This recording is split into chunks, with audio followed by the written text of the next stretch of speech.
This recording is for authorized internal review only. Unauthorized access will result in immediate containment procedures. Would you say that you're more energized by being around people or by spending time alone? I'd much rather spend time alone.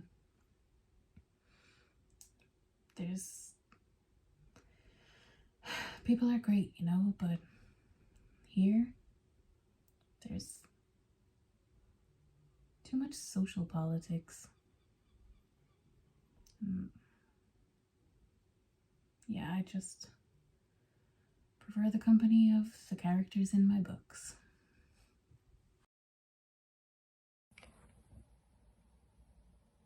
Honestly, I don't really like to be alone. No, I got my team, got, a theater, there's lots of people around. I think you get bounce off people, you kind of, you get energized from the energy of others, just like, bouncing off each other. I don't really like to be alone. Kind of a pack animal, I think.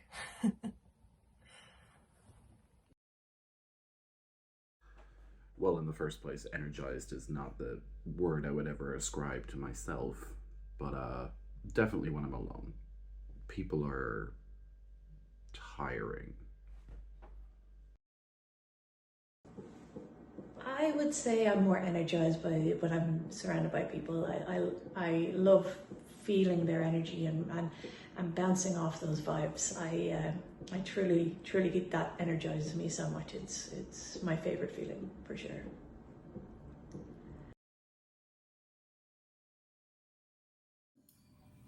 And good evening. I hope we're live. Yes, yay, we're there. Yay, we exist. We're here. We're doing stuff. Welcome to March for Midnight, the D8 Dungeon Monster of the Week campaign. This is episode 8. Why did I don't know why I'm entering every one of my statements with the question. This is episode 8. I'm Declan. I'm your the Dungeon Master, or in this case, the Archivist, and I am joined, as always, by Emma, Kiva, Eilish, and Dahi. And I'm really, really excited to be back and hopefully bringing a little bit more terror into everybody's life on a Monday. I think everyone's Monday needs a little more terror. If you are all caught up, great. We're about to pick up in the gas station, and I'm about to murder Norman. And if you haven't, all of our videos are available over on the D8 Dungeon YouTube channel. You can catch up at any time. Before we dive into my brutal murder of a character, let's do some housework. First thing we're going to mention is you might have already seen it. We are in the middle of D8 Dungeon Drive, our annual TTRPG fundraiser, 48-hour marathon. We are hoping to raise funds. We are raising funds for Project Hope, an organization that works to bring aid and support to war-torn countries in the face of natural disasters. And it's life-saving aid, it's medical support, it's food, but it's also education and mental health. So all this month, effectively, we are running a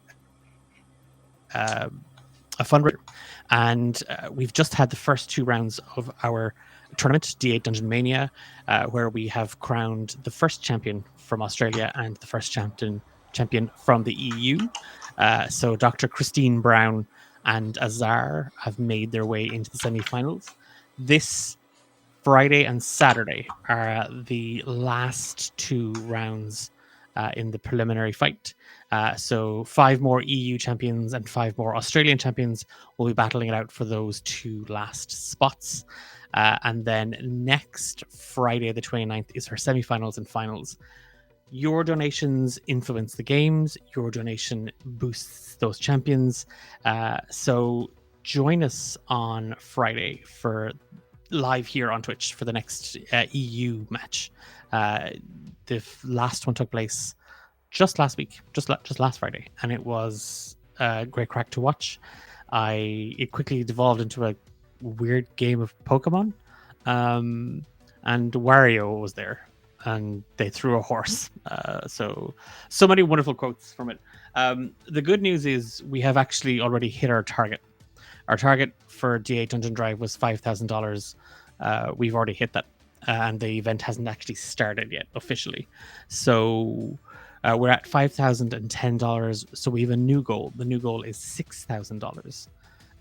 So we're on our way to 6K.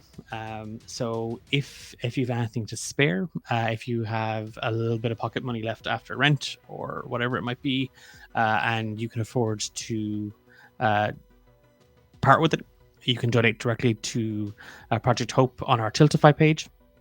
And there's loads of information on our social media and on our partner social media, Hexes and Vexes.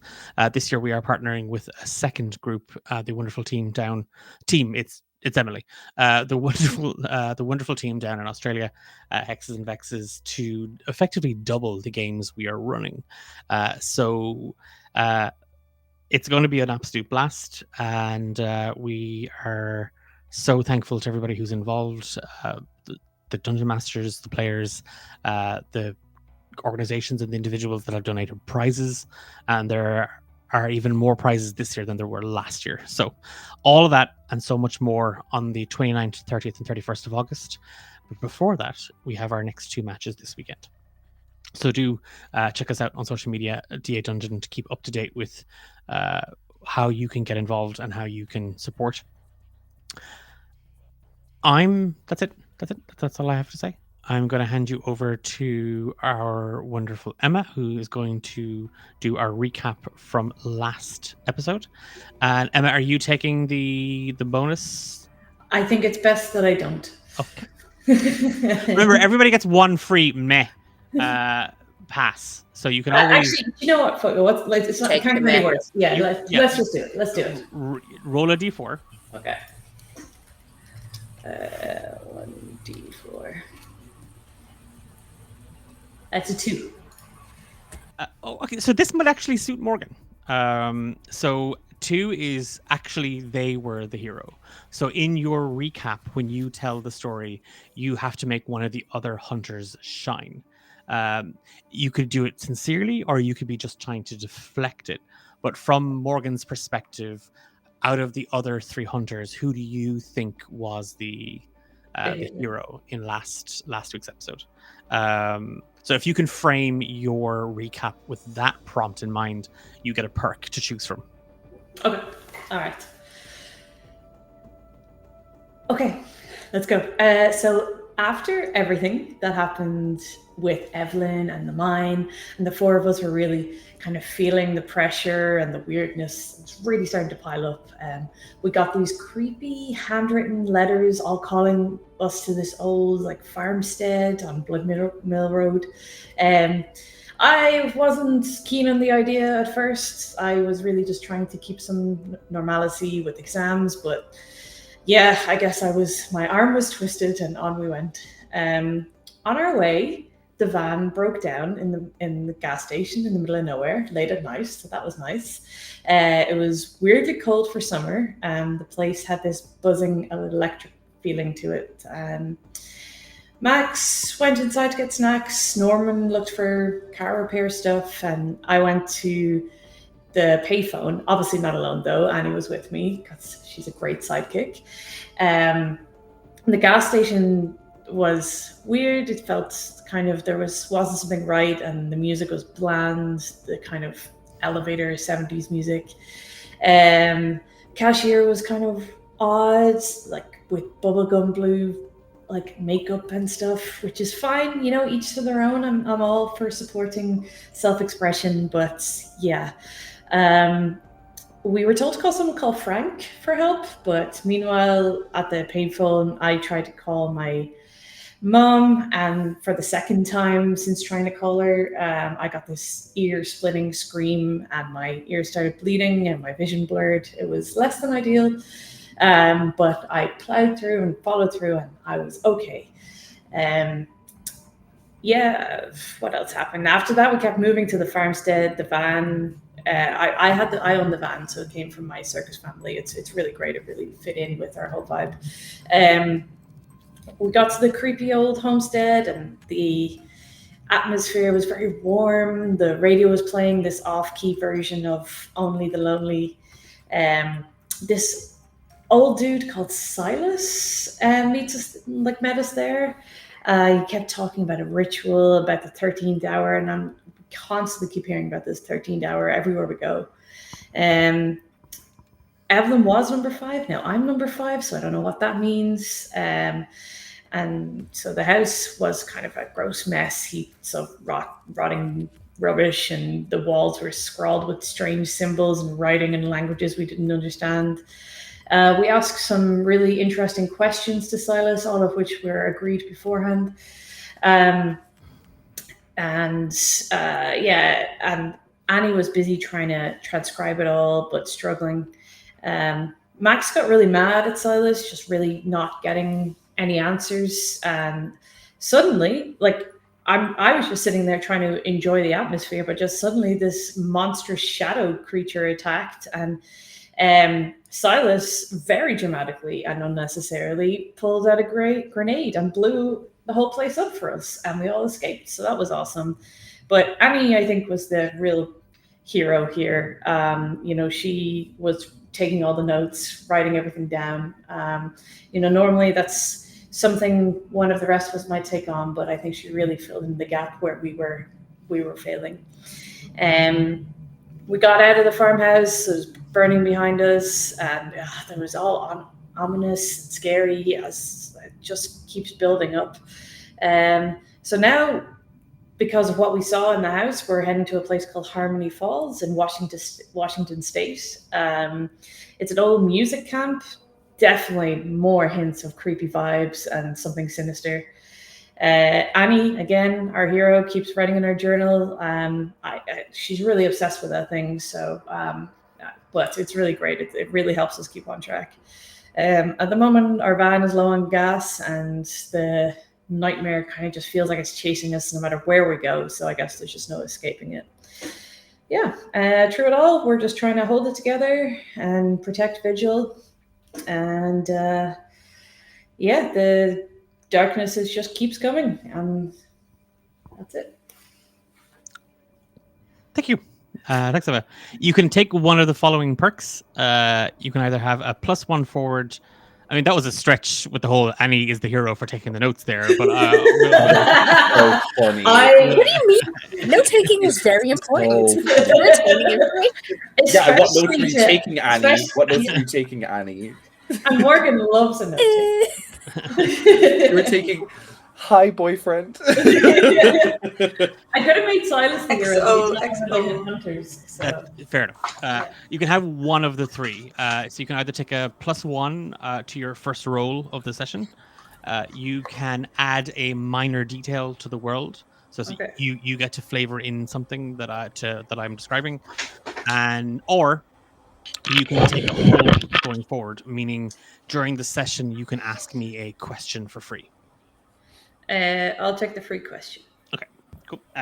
Again, these expire at the end of a session, so it's a use it or lose it scenario. We are about to do our first combat. So I think above table, because this is my first time running a Monster of the Week game, and I think it's, for some of you, it might be your first time playing a Monster of the Week game. It is not D&D. So there is so there's no initiative order. There's no sort of turn-based combat sort of a thing here. You have your full hunter sheet. Well, Alish, do you have your full hunter sheet? Okay. So you have access to that. So you have all of those. You have your basic skills that you all have, and then you have your hunter specific moves that you've all chosen. And outside of that, you get to kind of figure out what it is that you want to do in this scene. Okay. So we will sort of it flows more narratively. So you all take turns, then I'll take a turn, but we'll kind of figure out the flow of that. I do want to preface this with we might be doing a bit of learning here. So don't worry if you feel like it needs to take a bit of time. Don't worry if you need to ask questions. We'll figure it out. Okay. And hopefully there's somebody in chat who's played the game before who can tell us. I would find that really useful. Hopefully Norman doesn't die. Hopefully. Oh, yeah. That is. We begin in the gas station. That is moves on. Ellipses. Annie and Morgan. You can feel the kind of the night air and the chill there. The smell of smoke is kind of still in your clothes, still in your hair. Inside, you can kind of hear the that sort of muzak playing, and you can see the fluorescent glow of the lights overhead. You can smell the gas like kind of hanging in the air as well a little bit. And Annie, you see Morgan kind of a little light on their feet. You kind of half heard some of the sounds coming through the phone, only to see them then kind of immediately and abruptly sort of hang up in that instance. What are ye doing at this point? I think seeing Morgan wobble, she'll kind of put an arm around her, and just say, "Hey, are you okay? Did you get cut off?" Yeah, it happened again with the screaming and the fuzziness. Did Morgan tell us about that the first time? No. Sorry. It's fine. screaming. Yeah, it's okay. It's fine. I'm fine. I'm fine. It's all good. It's all good. Morgan, you know, we have been through a lot. You don't have to be fine. But I am. So What? it's just sometimes when I try to call my mom, the line gets disconnected and it's pretty loud, which kind of jars me a little bit. But it's all Okay. good. And he definitely doesn't believe her, but for expediency, she's gonna be like, okay.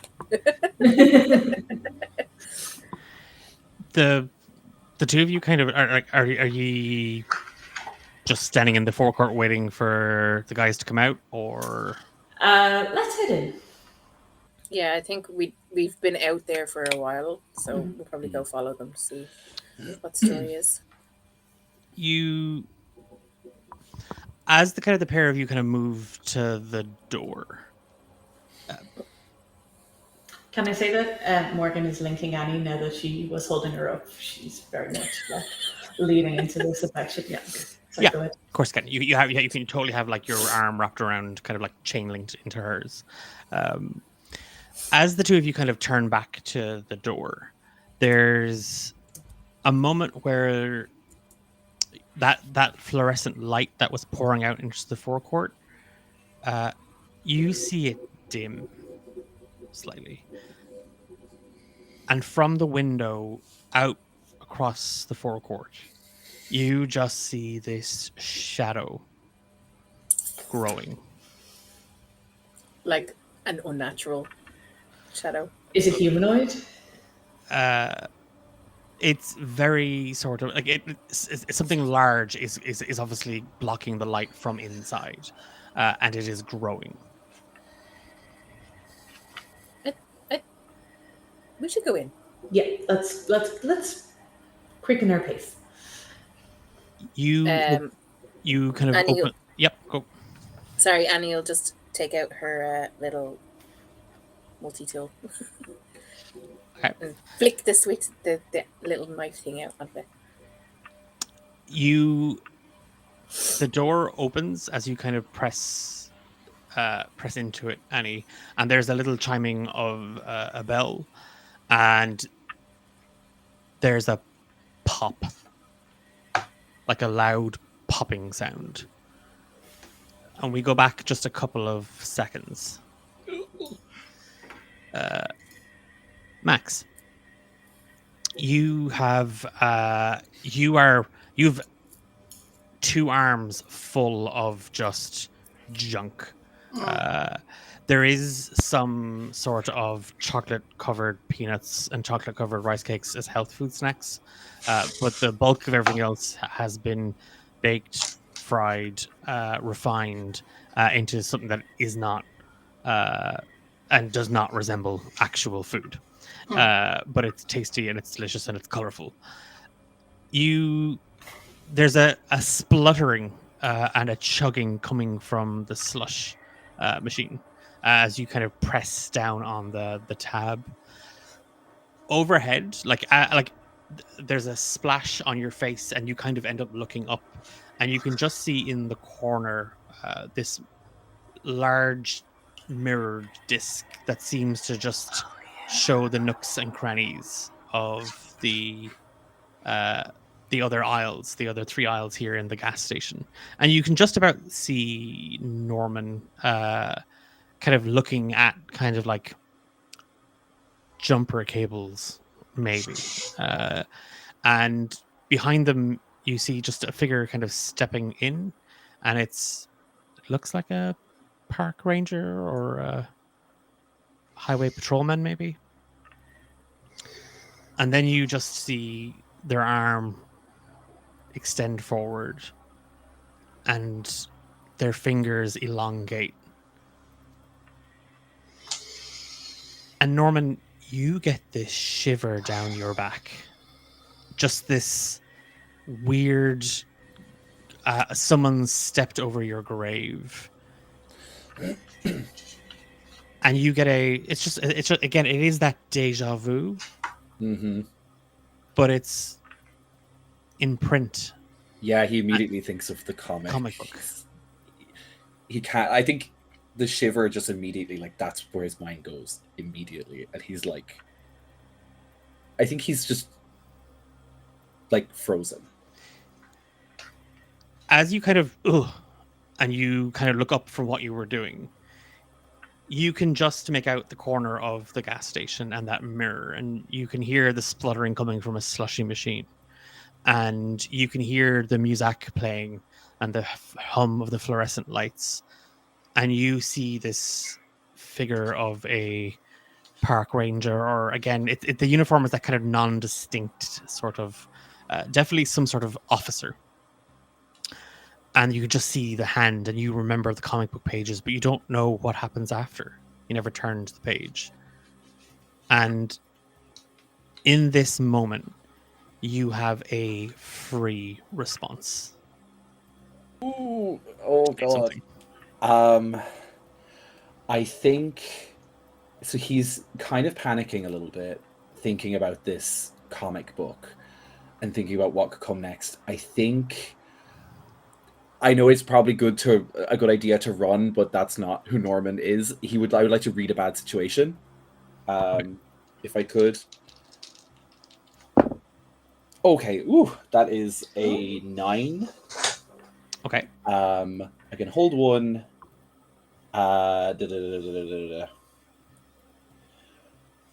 What's the best way to protect the victims? I.e. me?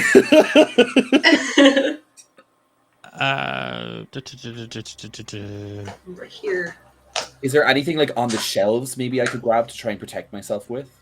Right now, like the kind of immediate thing to hand, like the heaviest thing that you can see, is again, it's a car jack. I was gonna say. Fierce.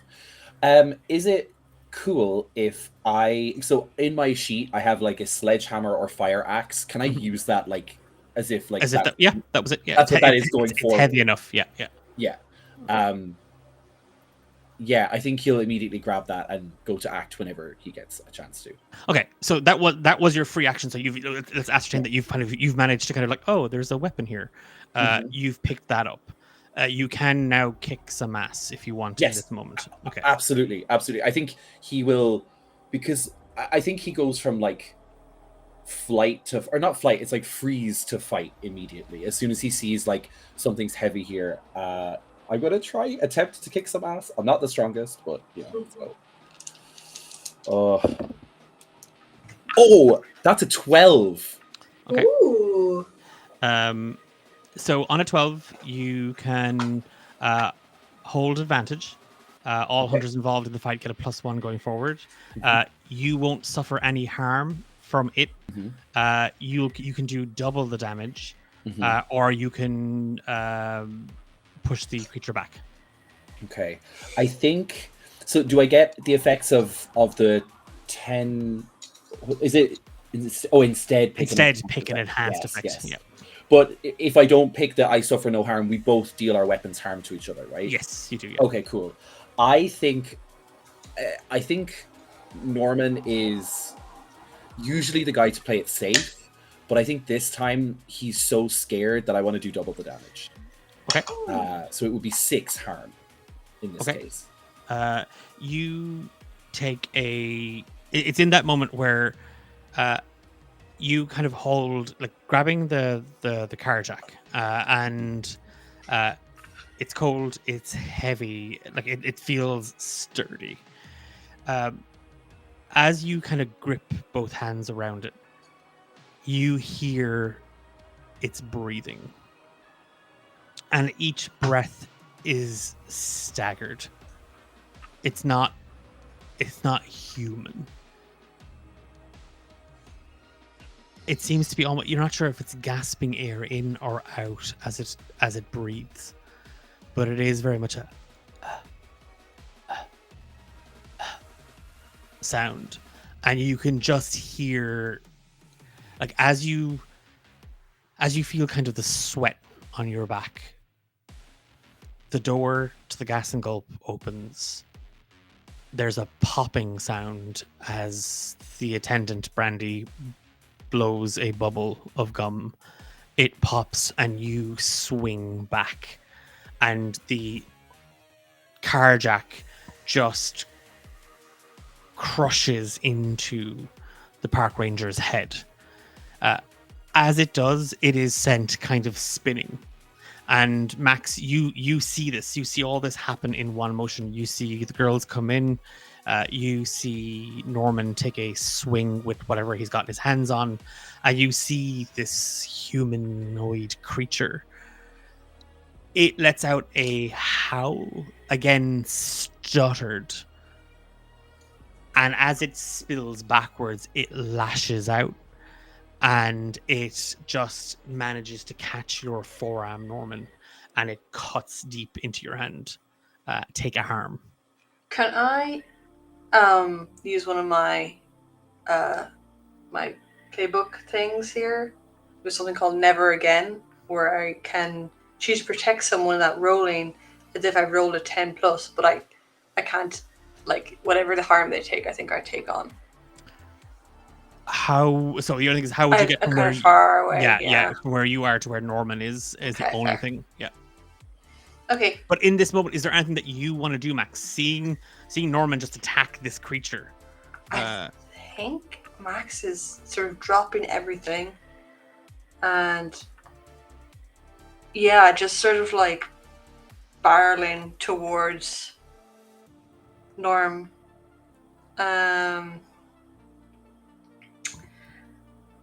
I think he doesn't really have any weapons. I think the only thing I can do is just to distract him. So I think I'm going to throw the slushy at the monster and maybe try to start running towards the door and drag Norm with me as we push past him. Okay. I would take that as a help out. So you're trying to help Norman, kind of like by just chucking a load of this stuff at. Yeah. So, yeah. Give me a roll plus cool. I actually just realized my freaking dice out. Forgot we were playing a game here. Yeah. Fucking around. I got it. Here we go. Okay, that is. Where's my? Okay, that's a 8. So on an 8, you give them a +1, but you are exposing yourself to danger here. So it's a case of you kind of leap into action, kind of turning on your heel, uh, shouting at Morgan and Annie, and then spilling straight down the aisle right into Norman. Almost sort of like tackling, but kind of like a tackling shove and go, Yeah. lobbing the slushy straight at the. And you can see it. It looks human, but its features are too long. Like its arms are too long, its torso is contorted, it seems to be kind of standing almost on haunched legs, and the uniform it's wearing is sort of ripping and tearing. And you can just see, kind of as you kind of barrel into Norman, you can see its eyes, its mouth, they're all sort of slipping. No, grody, man, grody. Morgan and Annie, are ye doing anything?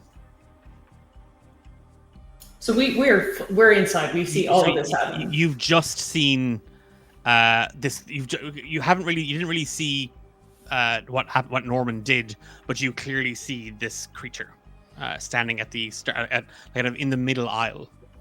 Are we behind it? Like, is its back to us? It's to your side, so it's kind of it's to your left. The counter with the gas and Brand, like the gas attendant, is just standing there, sort of like gum on her mouth, and she's just staring wide-eyed in terror at it. Okay. Okay, so she can clearly see it also. It's not just us. Yeah, she's frozen. Okay.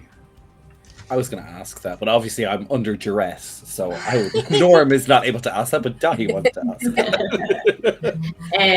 I have a pocket knife.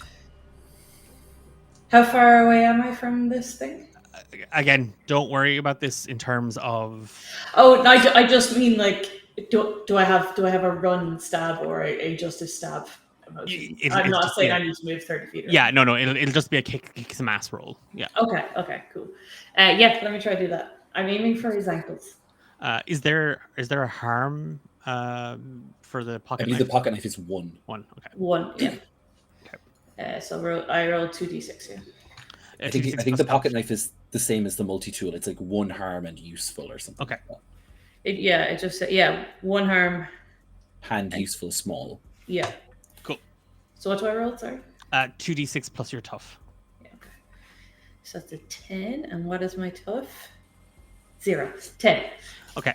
So on a 10, you get 1 extra effect. You can gain advantage, so you can take +1 or give 1 to somebody else on their roll. You can inflict an extra harm, so a +1 harm.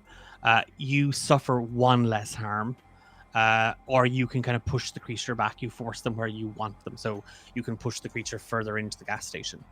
I think I want to push them back, actually. Is there like some those like beer fridges or milk fridges? I want to try to push them back towards. There is. So his There's back is against something. Kind of a cold, like a cold section, like kind Yes. of it's kind of like a cold sandwiches that are kind of pre-made and just all kind of packed in on top of it.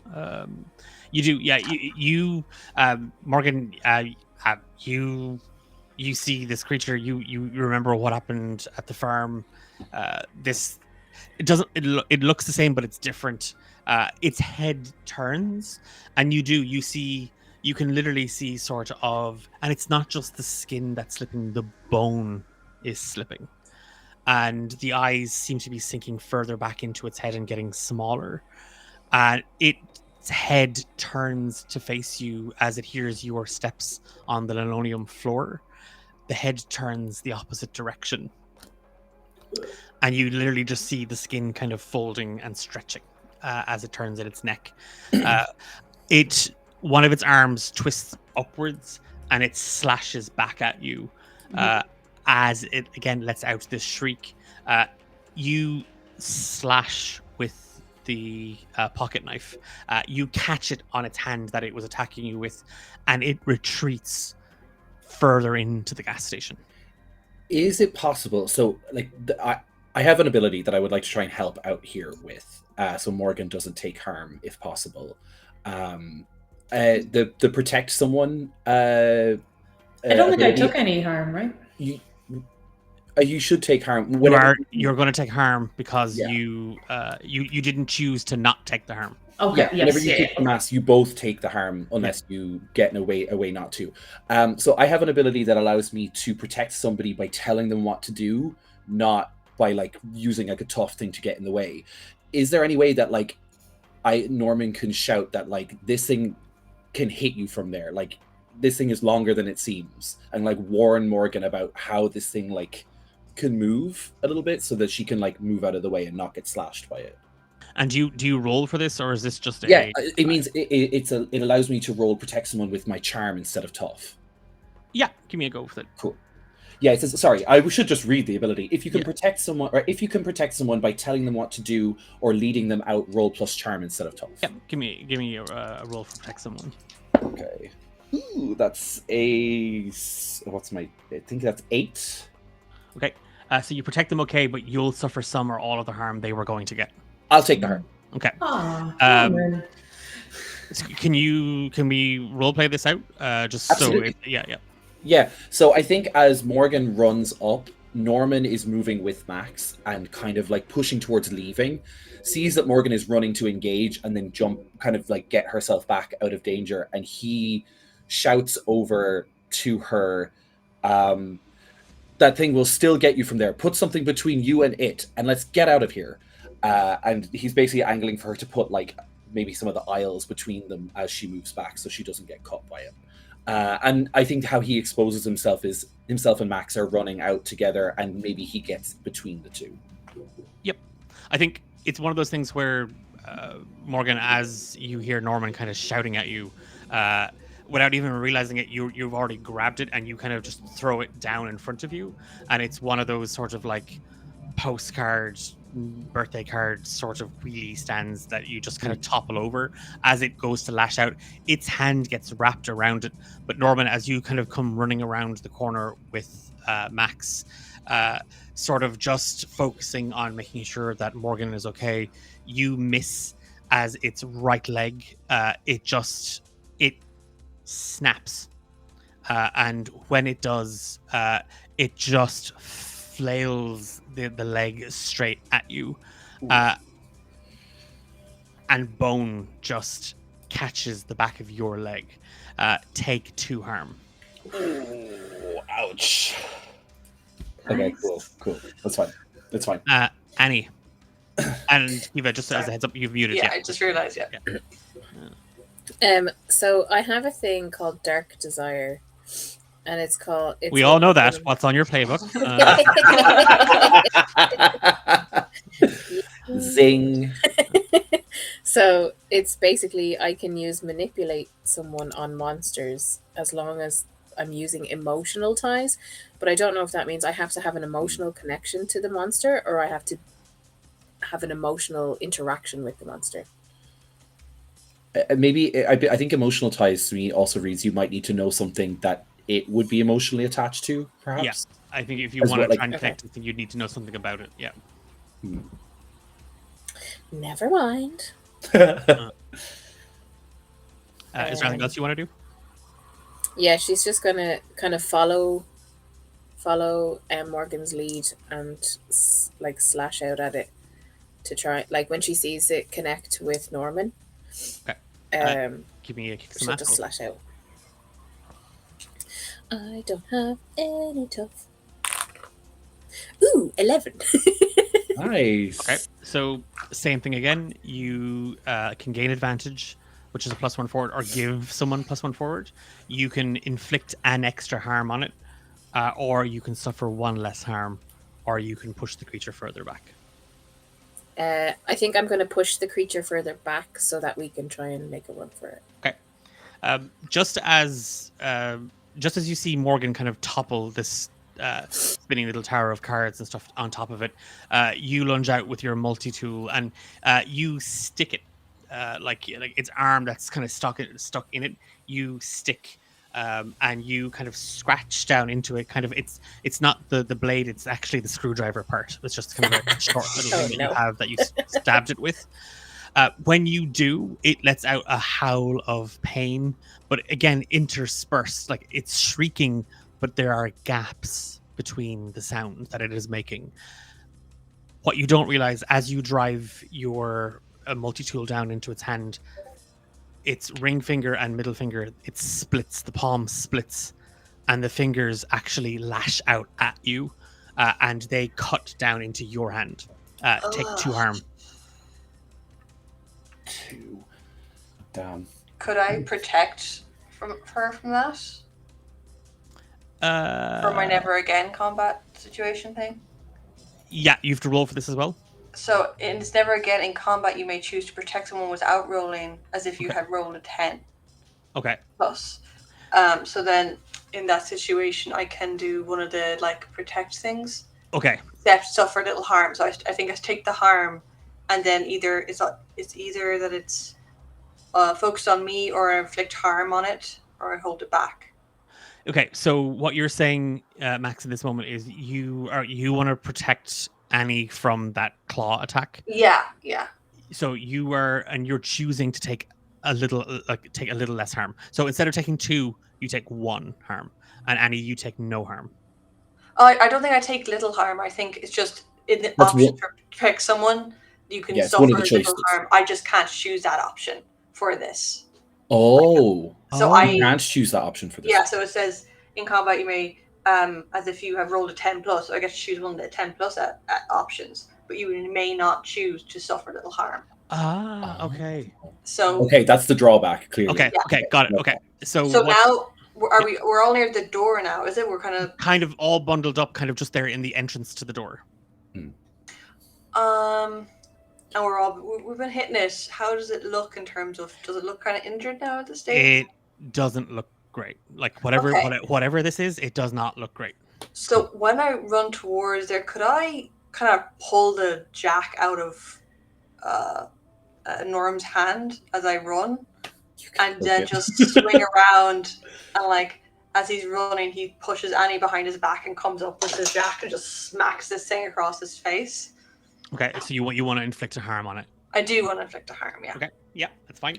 The jack is a 3 harm. Also, it is a weapon of 3 harm. Weapon. Because that, on my sheet, the weapon I know, but it says you inflict harm on the enemy. Oh, does that? He just says inflict fair. harm. Yeah. Fair. That makes sense. Yeah, I we're not rolling a kind of a kick some ass thing where I would say It doesn't say the weapons harm. It says. I think rather because I also I kind of with the way you've kind of described Robin, I don't think he's going to relinquish that jack straight away. So why not? Why isn't it just one of those novelty mugs? Sure. Like those heavy set. I stopped at the Gas and Gulp and all I got was this fantastic mug. Yeah. But it's like write that down. Good merch. It's a gallon size. Like this isn't sort of a little teacup for your nana. Sure, I just break that over his face, right into running, swing around one of the aisles as I do, and just grab the mug, and then just full on break that across his face, and now I've got a handle. You have. It's quite. You could jab with it. It just again. It lets out a howl as it's been smashed into the head. It's been stabbed. It's been shanked. It's been attacked with a car jack. There's just this trembling, shrieking squeal out of Brandy as she looks at it. And you all start to hear it just break up ever so slightly. The scream? Her scream. She's letting out kind of a and then it's oh. Okay, whatever's got her, whatever this fucking is, it's got her. We have to get out of here. We can't just leave her here. Yeah, She's gone. She's dead. She's done. We don't know that. We should try help. Just, is there something I could roll here to see what's going on with her? Yeah, Like, we could should probably I? do that. So A little investigate a mystery. okay. The way I kind of, again, correct me if anybody wants to correct me if I'm wrong. Correct me if I'm wrong. Like I think you get one action on your turn. Yeah. This thing is still this creature is still up. It's not. He's not yeah. dead. Cool. The park ranger is not dead. Yeah. And as you all hear this sound and you see the park ranger highwayman looks like a wreck. Like you could its form is not holding together the way it was when it first came into the gas and gulp. It is almost lying there in sort of a pool of flesh and shadow and ichor. It's the scene in Fern Gully when the ooze comes to life and it's pulling itself up, and it's very much sort of struggling. Less attractive. Let's not. Let's not. Said. But you can still kind of see that human visage in it, and its hand that is just wrapped around that kind of tower cage just lashes out at the four of you. And it swings it's using almost that cage as like a mallet of sorts, and it swings out at the four of you. So you are all going to take a harm from this. Ooh, damn. So that's not good for Norman. And if anybody wants to use their action at this point to protect somebody else, you can. I will just mention I'm about to become unstable from this harm. Yeah, I'll use my protection. Okay. Yeah. If you want to roll for that, so please. That is roll plus tough. A total of 6. Nope. Oh, you that's fail. a failure, and you mark XP. Yeah. Okay. See, I think what I was asking about her is I have this ability called Trust Me that allows me to, if I tell a normal person the truth, they'll like comply with me if I roll charm. But this feels like too dangerous to try and work something like that, so I don't think that's what I'm going to do. Yeah. The metal cage comes crashing down into the four of you, and Morgan, you go to shove Norman out of the way. You see the cut on his hand, it is blood is just gushing from it. This isn't just a scratch; like something has been nicked here. He's looking a lot paler than he was a couple of moments ago. You go to shove, but the cage crashes into you first, and you miss. What's everybody else doing?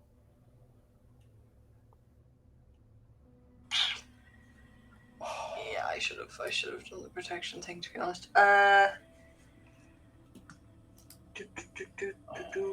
So we're all in a cage now? No, you've just been hit with those cage, those, the metal cage. Yeah. Yes, yeah, that tower thing. Okay. I should really try and kick some ass because that's like my whole vibe, and I have not done it at all. Yeah. Okay. I think I might just try and. Is the cage like you said, like a card cage thing? Sorry, yes. Yeah. Those little kind of like spinning things, rolly things. Okay, I think he's gonna try and. Is that too big? Just pick up and swing. It's pretty hard to do. You do have your handle, your ceramic handle as well. I do have my shitty ceramic handle. I need to get my weapons. I'm supposed to have a bunch of weapons. I would imagine we probably have them in the van. Yeah. I won't be carrying an axe into a thing. Into a shop. Okay. Yeah. Yeah. Okay. I'm going to try and any chance I can get. I don't want to steal his card jack, which is a great weapon. Okay. Yeah. He just has the handle. He's just going to try and cut his face open, I guess. Ooh, okay, that's +2 +4, 10. Okay. Nice. So again, you can either take one less harm, you can inflict an extra harm, you gain advantage going forward, or you can give someone advantage going forward, or you can try push this thing back. Yeah, I think I'd like to inflict terrible harm.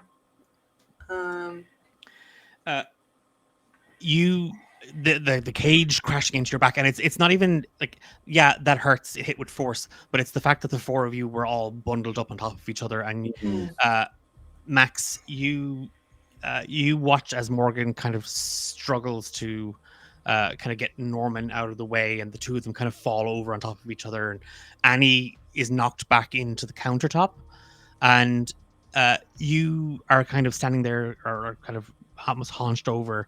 Your back is reeling from where you were hit with the cage. There are postcards and birthday cards all spilled over the floor. They're like, the gas and gulp looks like an absolute mess. There is just this blood and gunk everywhere. You still see this man's head in this mess. You turn back with the ceramic handle, and you just, with your full force, swing it straight into its neck, or where the neck would be, and even then you actually find yourself throwing your full weight into this, sinking the full edge of the handle. You take one harm as you cut yourself on the ceramic piece. There is just a bubbling sound out of the creature as it just collapses and dies. Okay. Oh, I'm just gonna turn to the girls and say, "Get Norm to the van. Gotta get out of here." And like, I think I'm also unstable now at this stage. Yeah. If this is a little safer, is it possible for me to try and oops and see if I can find some medical equipment? I'm just wondering if we could just first aid kit or something. You were looking for that last episode, I believe. I was looking for stuff to help out with the car. Okay. I was just thinking maybe we could just have picked up the stuff we dropped on the floor. If you do want to gather, like again, yeah, he's just gonna fucking steal stuff now at this stage. I got it.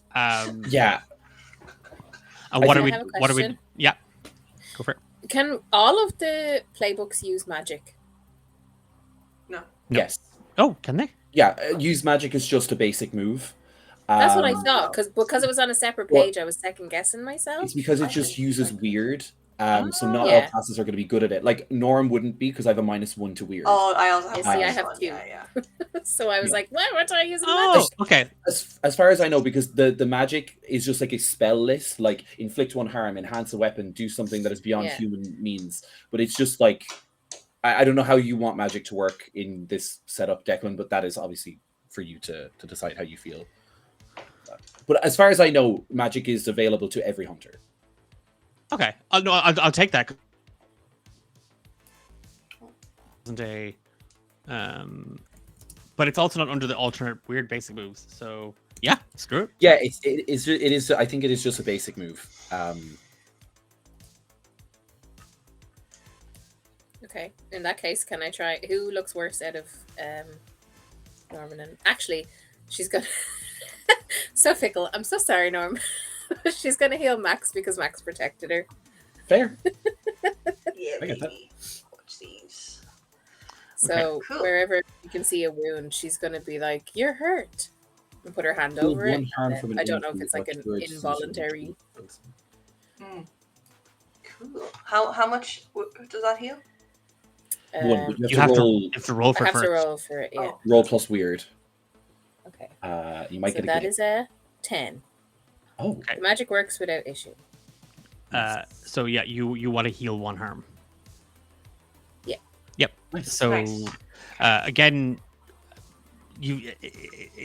Annie, it's that thing of you see the cut where like Max had kind of like just pulled your hands out of the way, and he ended up taking kind of that attack. And as you reach for it, one hand is on the book, You don't know why, but it's just there, and you can kind of feel. You feel kind of an energy about yourself, and it's probably adrenaline. Your body is just probably pumping with adrenaline, but you feel kind of nauseous at the same time. And as you take Max's hand, that energy just seems to just waft off of you, and that wound has it is now just a very it's bruised rather than cut.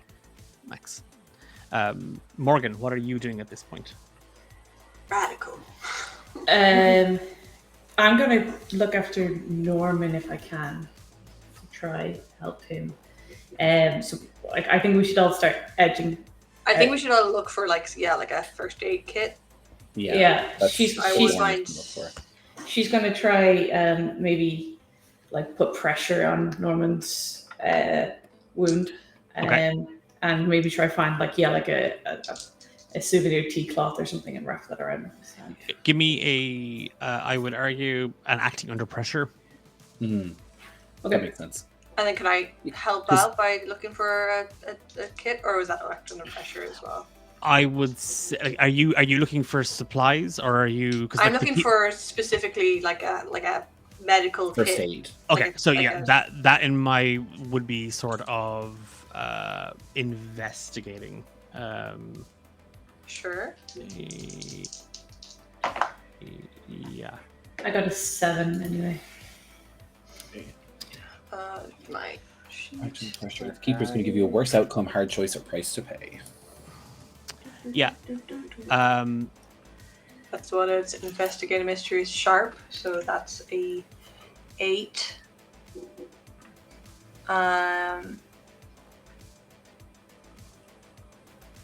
And yeah, I think you're asking me kind of more or less like what. Where is it? Yeah, there is, like, it's one of the things where like you watch as Morgan kind of just takes Norman by the arm and just starts to like put pressure on the wound, all the while sort of looking for anything else that you don't find tissue, you don't find novelty tea towels or anything like that, but you do find one of those like large blue roll dispensers. And you're just pulling the whole roll out. Max, towards the back, near the kind of, let's say, the back end of the store by the slushy machine, you did see a sort of a staff area. As you spill into it, there on the wall there is a big green box with a white cross on it, first aid, and inside there's bandages, there is antiseptic wipes, there is everything that you need to have, like, there's cool packs, there's hot packs, there's ointments for burns, all that kind of stuff. Cool. I'll take the whole thing and bring it back to the front. So we'll argue that is a first aid kit. You have taken a kind of a first aid. Okay, cool. What's the story with the remains? Is it just like a pile of goo? It is just there. It looks like sludge and gunk. Does Morgan heal me at all? No, but she has stopped the wound getting worse. Okay, so you haven't recovered any harm, but you won't. In unstable, you get worse if you don't seek treatment. Yeah. So am I no longer unstable? You're technically. Okay, that's okay. That's okay. I think it's the miracle of Blue Roll. Honestly, as somebody who works in hospitality, that shit can relate. That's just thing. We'll just put some D10 on it and then call it. Not D10. You have a first aid kit. You've sort of stabilized Max and Norman. Brandy is just catatonic. Yeah, I think Norman would pay attention to her. This is where I want to use my trust me ability. Is I want to get up to her and just like holding the wound, just look at her and say, I understand this was a lot.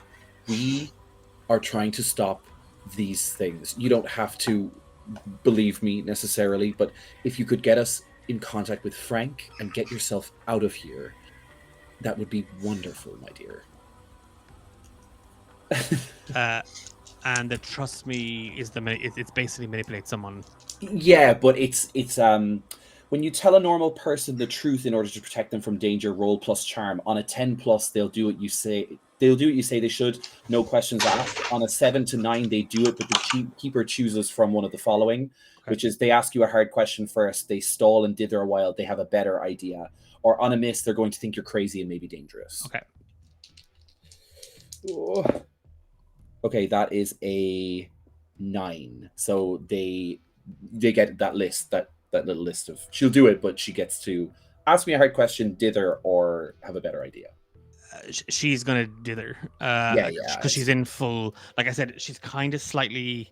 She was kind of phased out, Norman, until you started talking to her, and then you just hear, "Welcome to the Gas and Gulp. Cash or card?" Cash, my dear. We've got 3 for $4 on all beef jerky sticks right now, and she's just kind of nodding. I'll call Frank. Yes, that would be great. And maybe call your mom and get yourself out of here. And just kind of looking around, like, it's not, my shift isn't ended yet. And she's just kind of looking for the phone, and she's just kind of, she's going to do exactly what you've told her to do, but she's not going to do it quickly. I think, because like our van is still broke down. Like we don't really know how to fix it. Was it broken? Isn't it? No. Is it broken down, or is it just out of gas?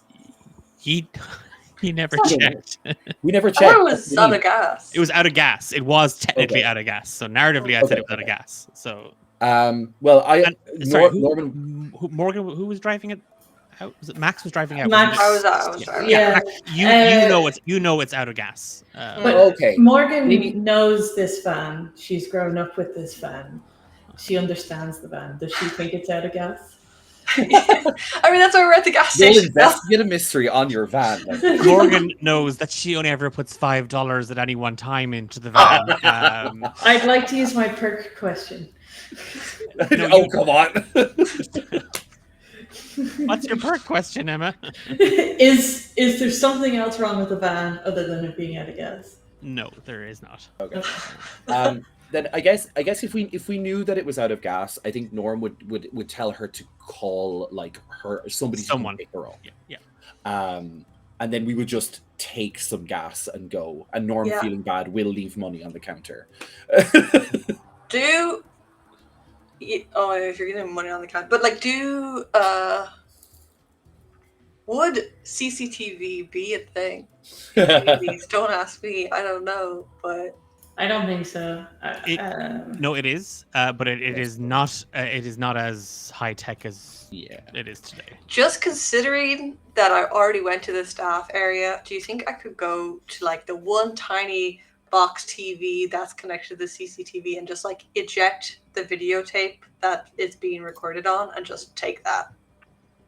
Yeah, of course, can. That's what I do, because I run back into this and I grab that, and on the way out, I just fill my arms with shitty foods, and then I hobble to the car. I feel like that was probably happening while Norm was like getting this girl to actually.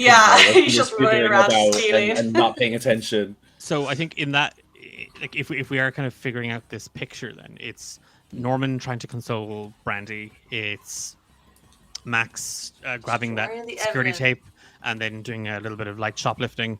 And then Annie and Morgan filling up a couple of those little gas containers to get back to the van. I think Annie will also get some actual supplies like water and dried foods and non-perishables. Non-perishable. Annie will pick up some dog food as well. Oh yeah, he can live off Cheetos, man. I give him Cheetos all the time. Pedigree chum or nothing. We do have like at least a 15-hour like drive. Picking up some water and stuff is a good idea. Okay. Just so in this moment, as you arms filled with goods from the Gas and Gulp. The 4 of you kind of legging it back up the road to where the van had run out of gas. The spilling into it, there is just kind of a barking from Vigil inside, who does, we're going to say, have a sort of slight orangey little crust around his mouth, where he has gotten into a bag of Cheetos.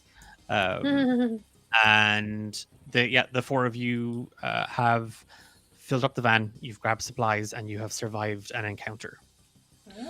Oh, And now we have a That was couple like stressful. gallons of that. Like Gas. this is Yeah. gallons of Anybody, gas by the way, we carry around. if you failed any of your rolls in that encounter, do make sure you add your experience. So just take a little box for your experience. I unfortunately did not because I'm one experience off in advance. Yeah, I wanted. I want to learned fail something about the system that I will probably like learn something just by reading a little bit more of like the sheets and stuff that I'll probably mention after we like finish or something. It's too much to be technical on stream. Who's driving? Norm, I think. Okay. Blood loss wait. and all. Yeah, maybe not because you are. Yeah, maybe not You're not Norm. unstable, but I you're not think- in any. Yeah. It's probably going to be Max Annie. is gonna sit you in the back and just like start properly attending to the both of our wounds. Yeah, that's probably a good idea. I think. Yeah, Annie will drive. Staving off like Vigil from licking us. Like, dude, stop, dude, stop. It's alcohol. That first aid kit is good for 1 harm reduction. Yeah, I think I'll use it on. I think Norman is gonna be like, because as long as we're not unstable, we can recover if we're given enough. Yeah, time. but you need to come off it. Are you off unstable? I'm stable again because Okay. of Morgan. The thing about having a first aid kit is it can just like stabilize us if we need it. I think it's probably more important to keep it for stabilizing us rather than 1 harm reduction. We'll just try and stay safe and rest. Okay. If that's kind of it with the kind of the Norman and Max in the back with Morgan and Vigil kind of keeping watch and kind of like handing out kind of food and stuff like that, and Annie driving, you get back on the highway, and Annie, as you do, kind of take the road, kind of the slip road back up onto it. There is just a sign, Highway 49. You are heading, or you're doing your best to kind of continue on this, heading northwest. The evening rolls into night, and the adrenaline is now fast emptying out of your systems.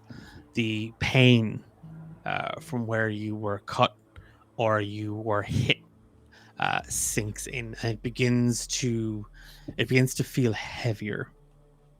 The music is becoming just background fuzz.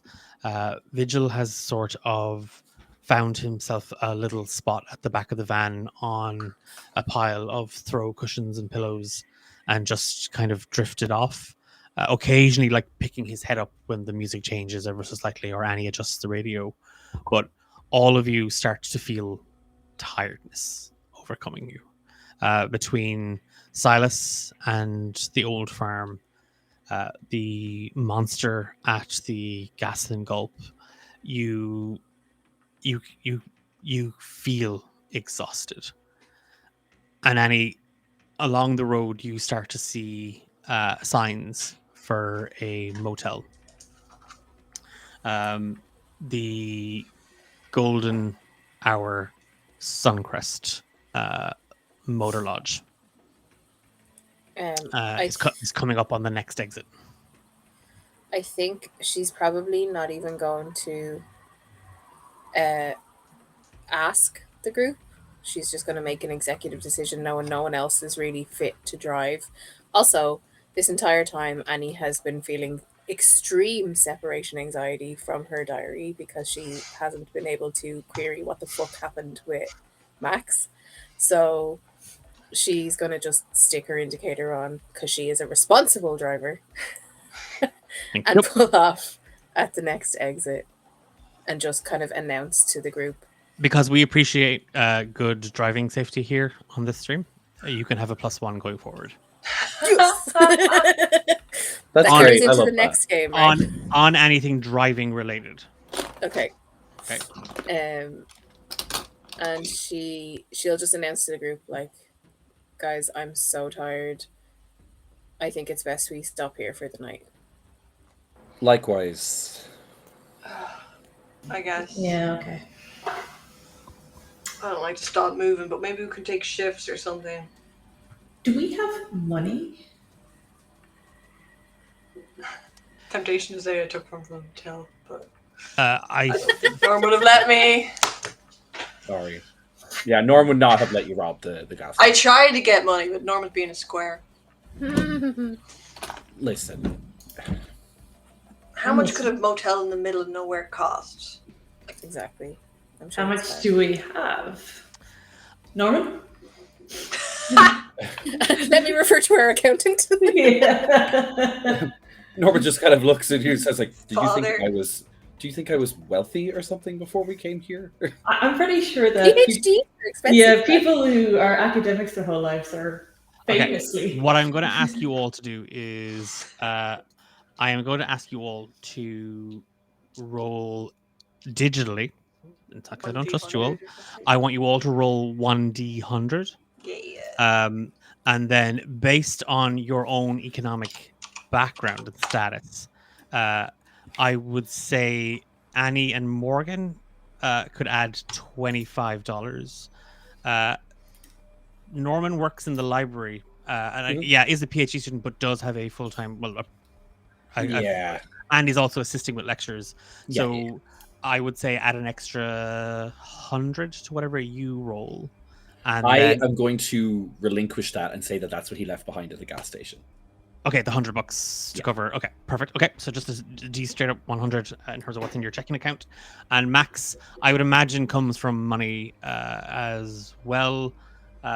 We say $60. Oh, what was mine and Annie's again? Sorry, 25. 25. Where do you want us to share our roll? You can just roll the D100 digitally for me, and then just screenshot it, and then we can throw it into so we can verify it afterwards. It's one banana, Michael. How much could it cost? It cost $10.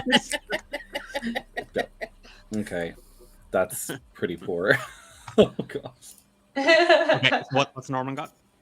26. Okay, $26. Oh Jesus! That's what you've left on your person.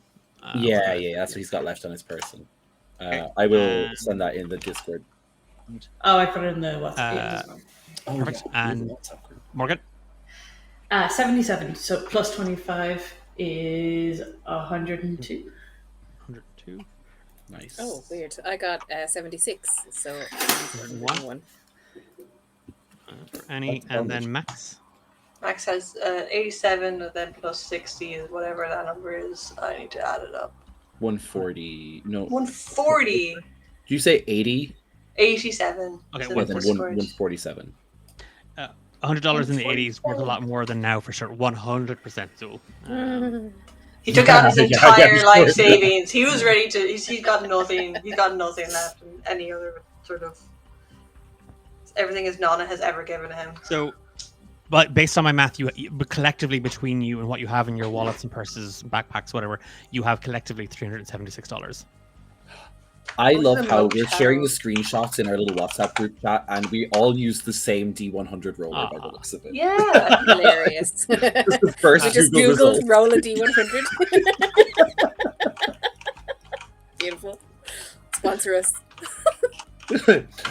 Roll D100 with all of your money. Sponsor. Okay, your spending pool is 376. Like again. We'll say it was 476, not including the kind of the 100 that Norman then kind of dumped on the counter. In this moment, as Annie kind of decries to the van that you are taking a rest, you take the exit, Annie, and the road goes from kind of smooth asphalt to a little bit kind of almost kind of dirt road a little bit, and the van feels like it's jumping around a little bit more.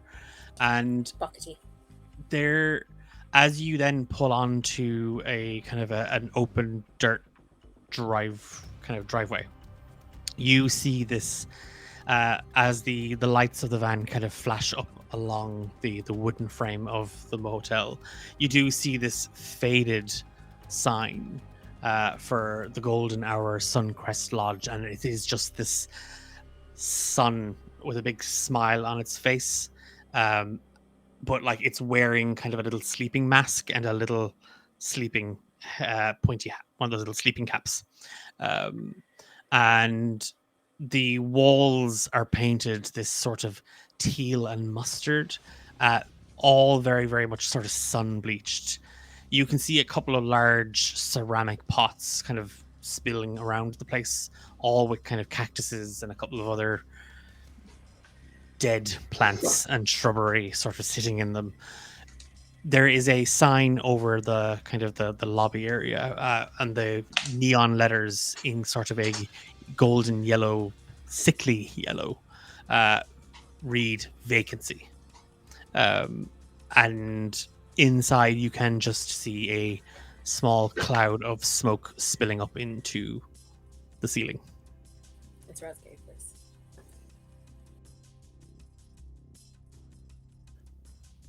So over to you. Yeah, I guess we just park up, head in, right? Yeah. Although Where's we this do look a little boat coming? suspicious. These Yeah, four they'll people, do like 3 young people.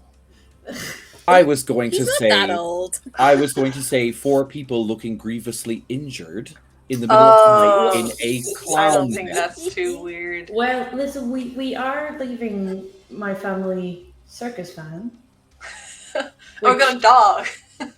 which Fair. has often gotten me out of a lot of questions of, well, we're in the circus. We're just in the circus.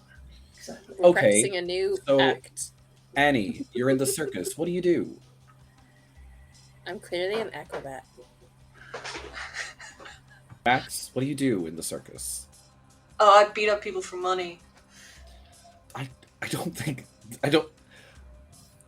Well, look, I'm already dressed like one, so I'm the accountant, I guess. And I beat him up for money. So, like, there's our story, guys.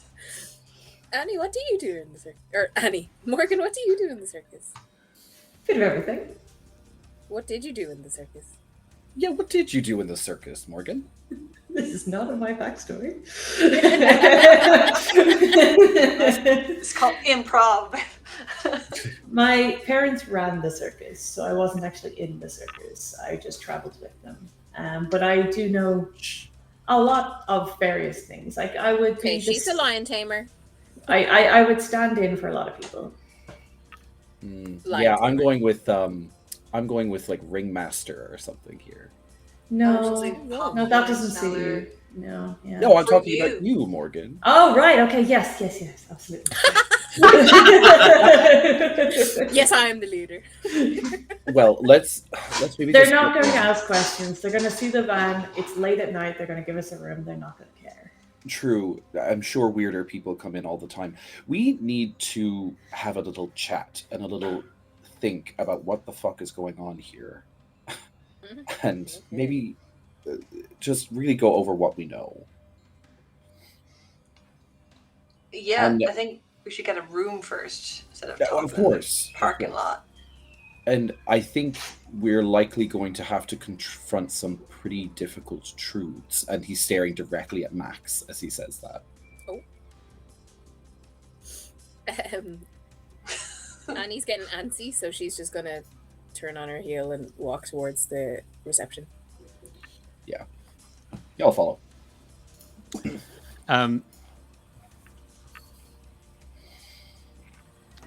Everybody kind of following Annie kind of into kind of the motel reception. Mm-hmm. Okay.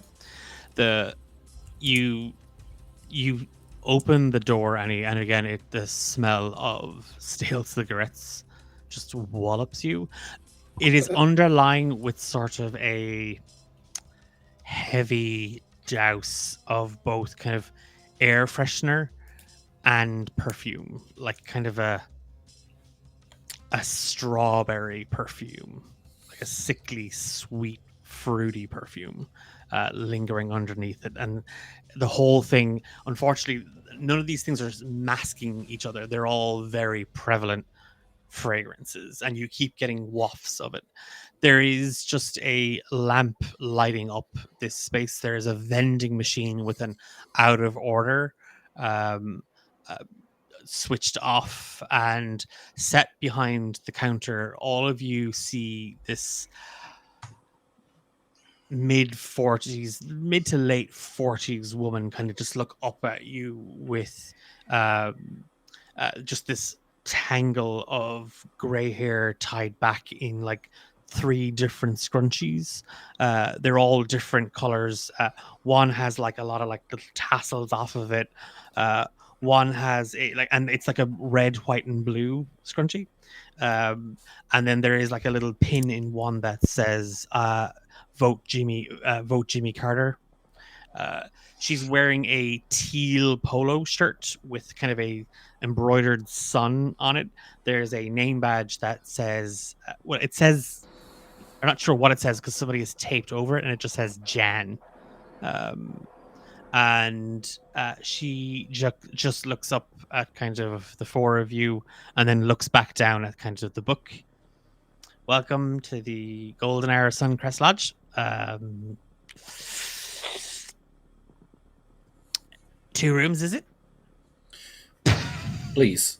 And she just spills the smoke out of her lungs at the 4 of you. Please. A gentleman, I see. And is it you and one of the young ladies, and the young man and the other young lady, or? We'll be bunking gendered. We're all just acquaintances. It's no skin off my nose, honey. Can we have adjoining rooms, please? And she tips half the cigarette into an ashtray. Sure thing, doll. You want a peppermint on your pillow while you're at it? Just the 2 rooms will be good. If you have them close together, that would be wonderful. Sure thing. And she kind of like tilts kind of an eye up at you, Norman, a little bit. Why don't I? She kind of takes the book up, and she's like, "Can I get a name, please?" Yeah, Norman. Can I get a number, Norman? Maybe when we leave. Give me a manipulate someone with a plus. I'm going to give you a +1 on this. Perfect.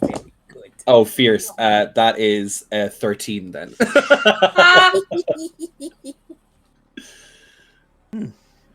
She takes a handshake. She reaches down under the desk, and you hear kind of a scrunching sound. And she has taken a handful of like peppermint candies. Gorgeous. And she just spills them into your hands, Norman. He just looks at them. I don't even know how to react. He's like, "Well, thank you." Cash or card, honey? Cash. So it's 2 rooms, double beds. That'll be $60. You could.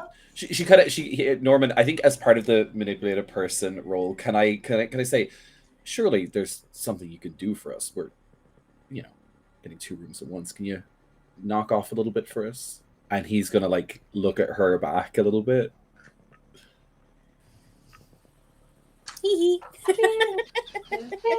Okay, I'm gonna give you the family and friends discount. Oh, how I met my last husband. That's just excellent. What did you say your name was again? Jan. Thanks, Jan. You're a real sweetheart. Miss Jan Dorset. Ms. Well. And she's now kind of, one cigarette has completely extinguished in her hand, and she's lit Fierce. another. Fierce. She's blowing all that smoke in the other's direction. For chat, Norman is not interested in Jan. Dahi is in love with Jan. And Norman just keeps whispering fierce under his own breath. Fierce. Diva.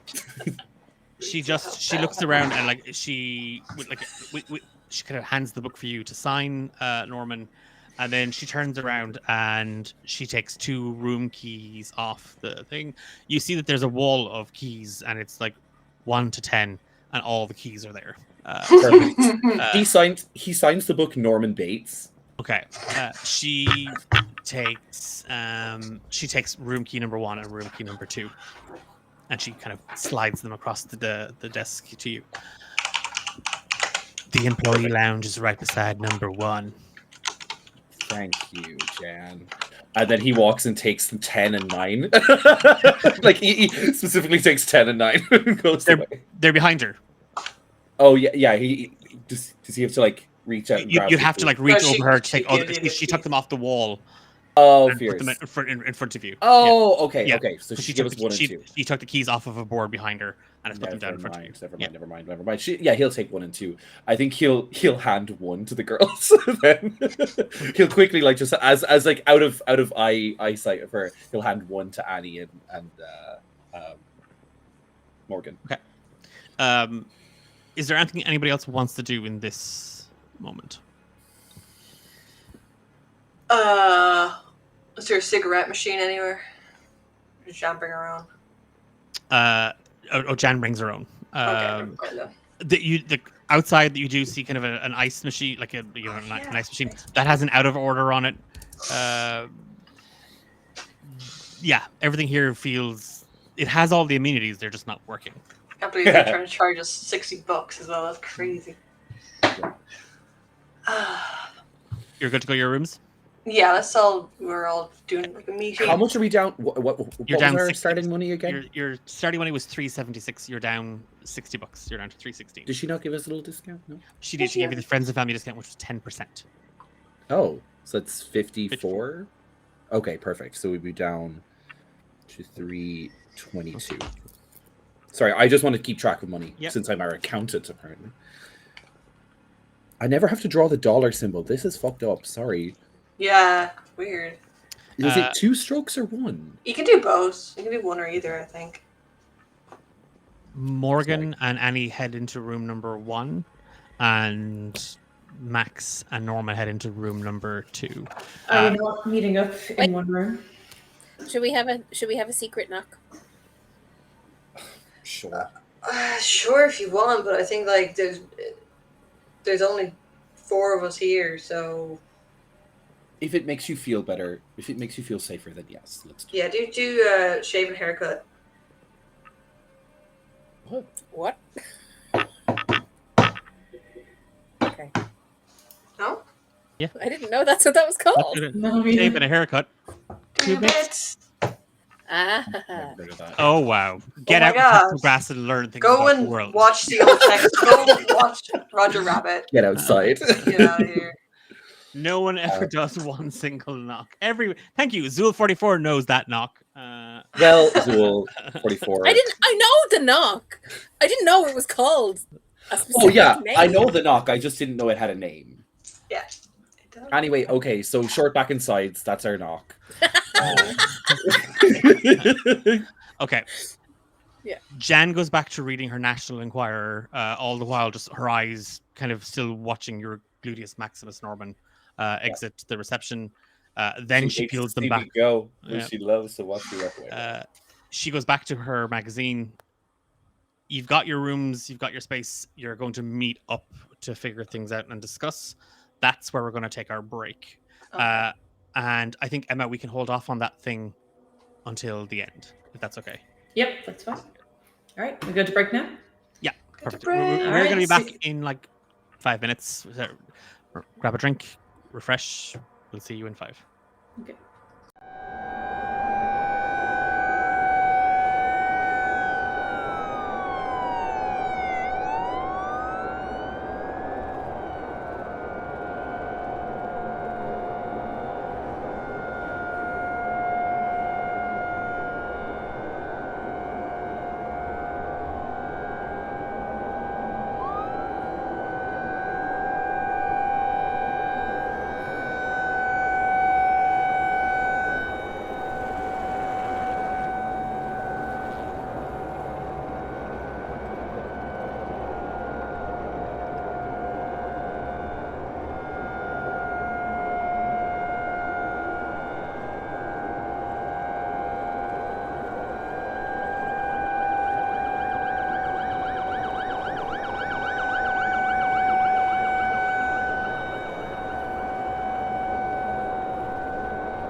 welcome back.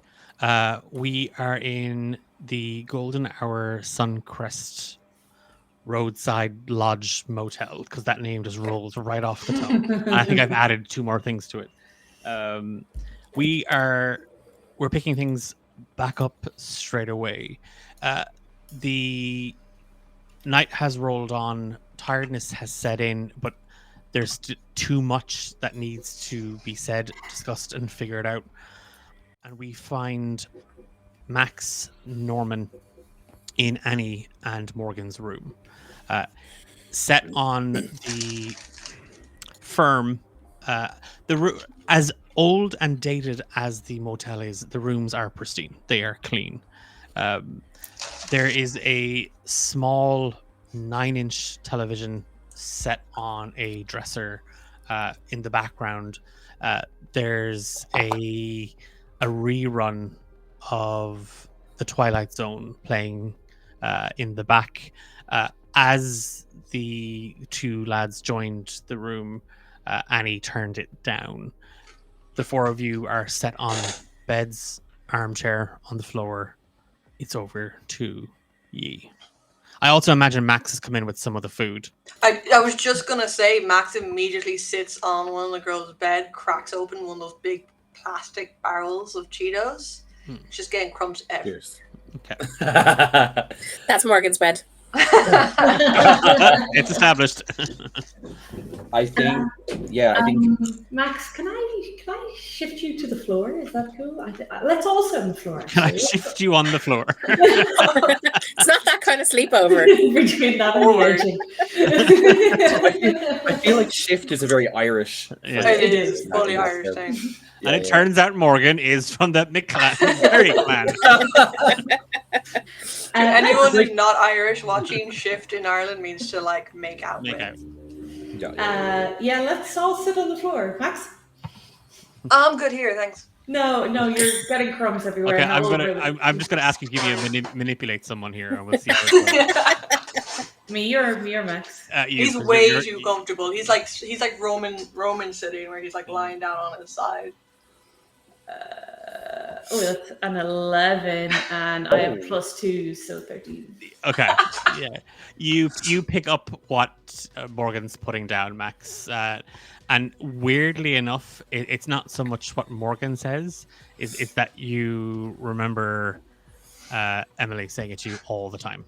You're always getting crumbs in bed. Oh my god! Fine, this is a big issue, and he just like slides down to the floor and sits. With You do get to mark experience for complying with PvP manipulate a person. My goodness. Kiva. So you do get to mark 1 experience. And that. do Our I get accountant If you and our comply. rules lawyer all in one. Why the hell can't we just all manipulate each other to get experience? Because I will have a monster come in through the door and kill all 4. Exactly. I I think get something for rolling a 13? You got him off your bed. you get what you want.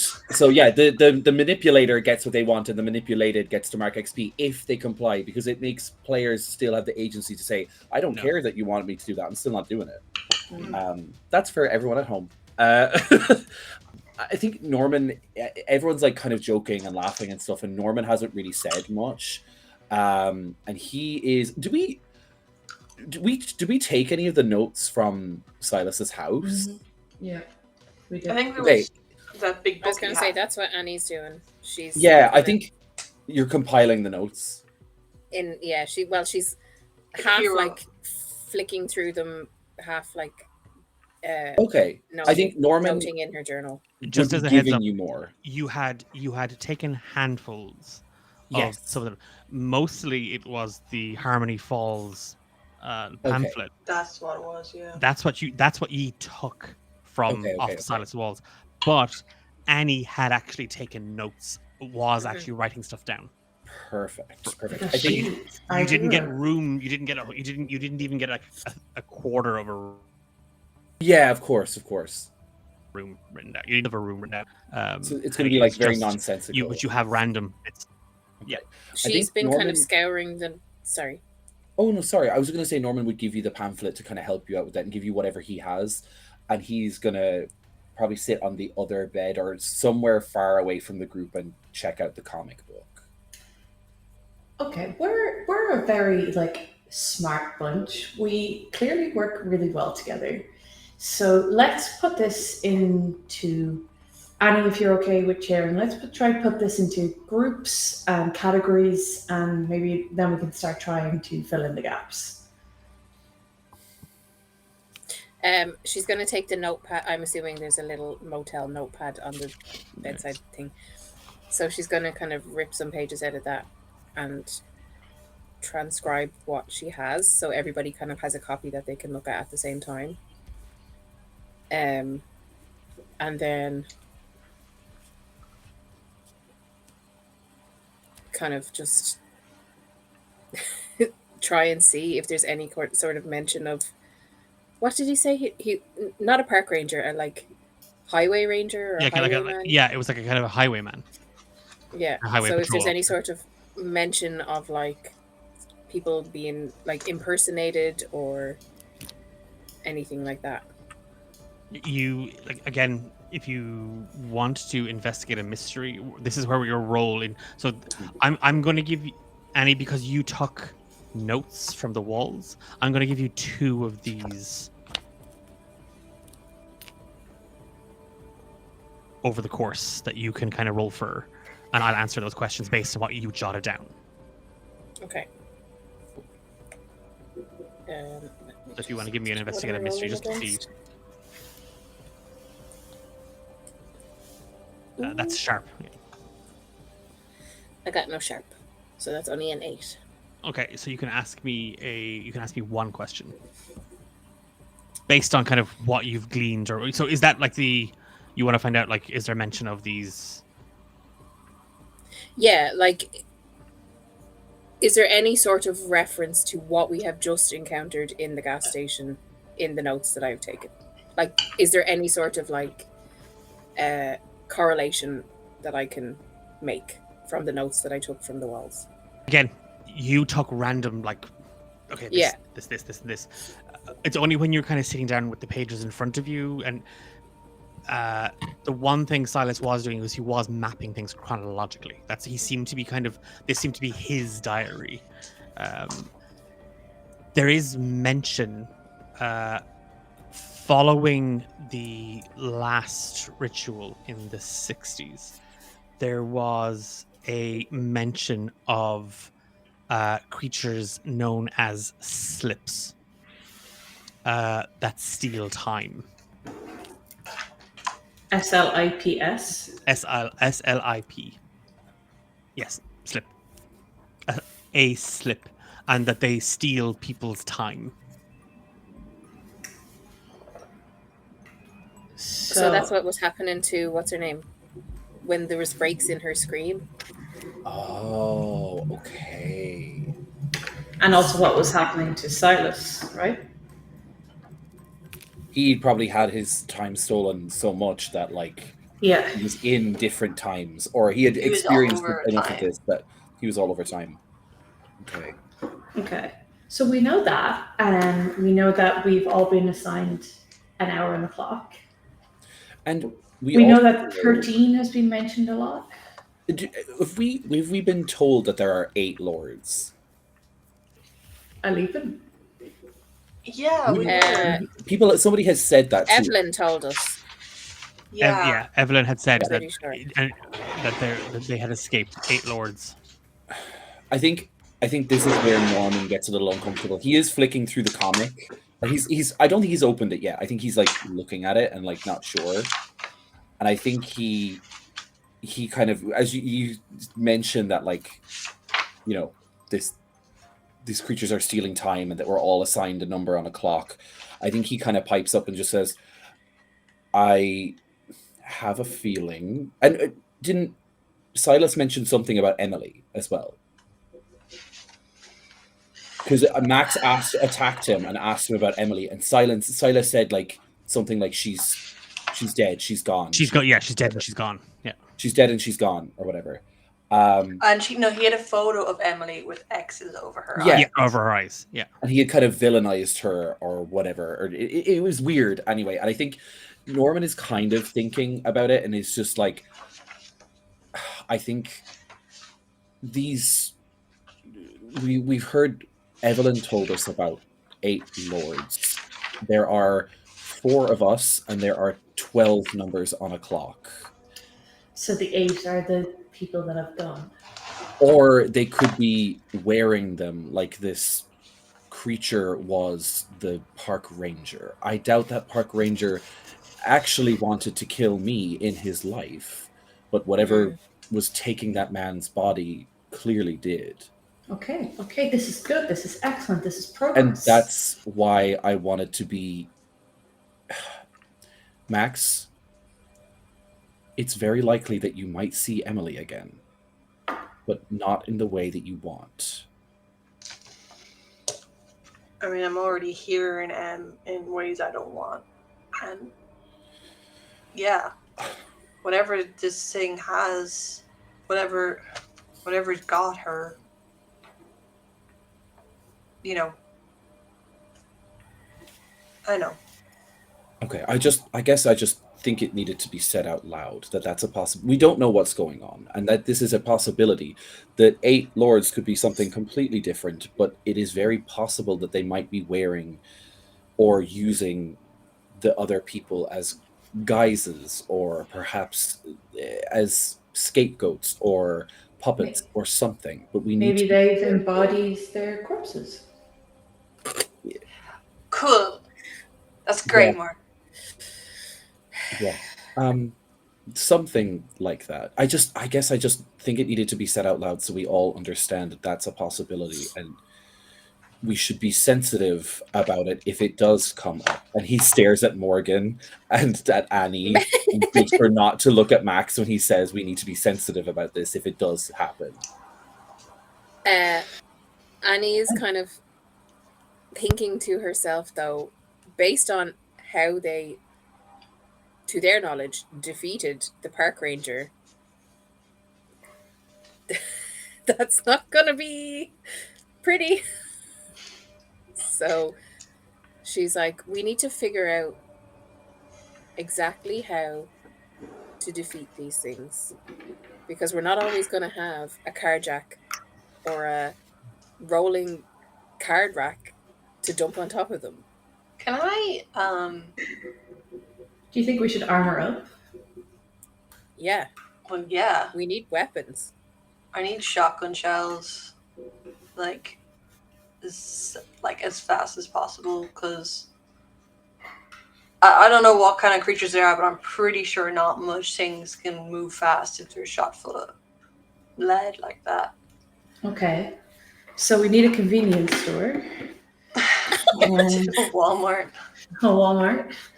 Don't exist yet. I don't know. I don't know where we're going to get shotgun shells, but at least in I think like a Walmart we can get some guns at least. We can get some hammers, some saws. Yeah, I could do with an axe or something to swing. Mm-hmm. Yeah, Home Depot maybe. I just noticed something while we were kind of on over the table. It's during the fight. I wonder if there might be like investigate a mystery to make it make sense. But I thought I noticed the creature having a particular adverse to the metal that was in the like utility tools and stuff.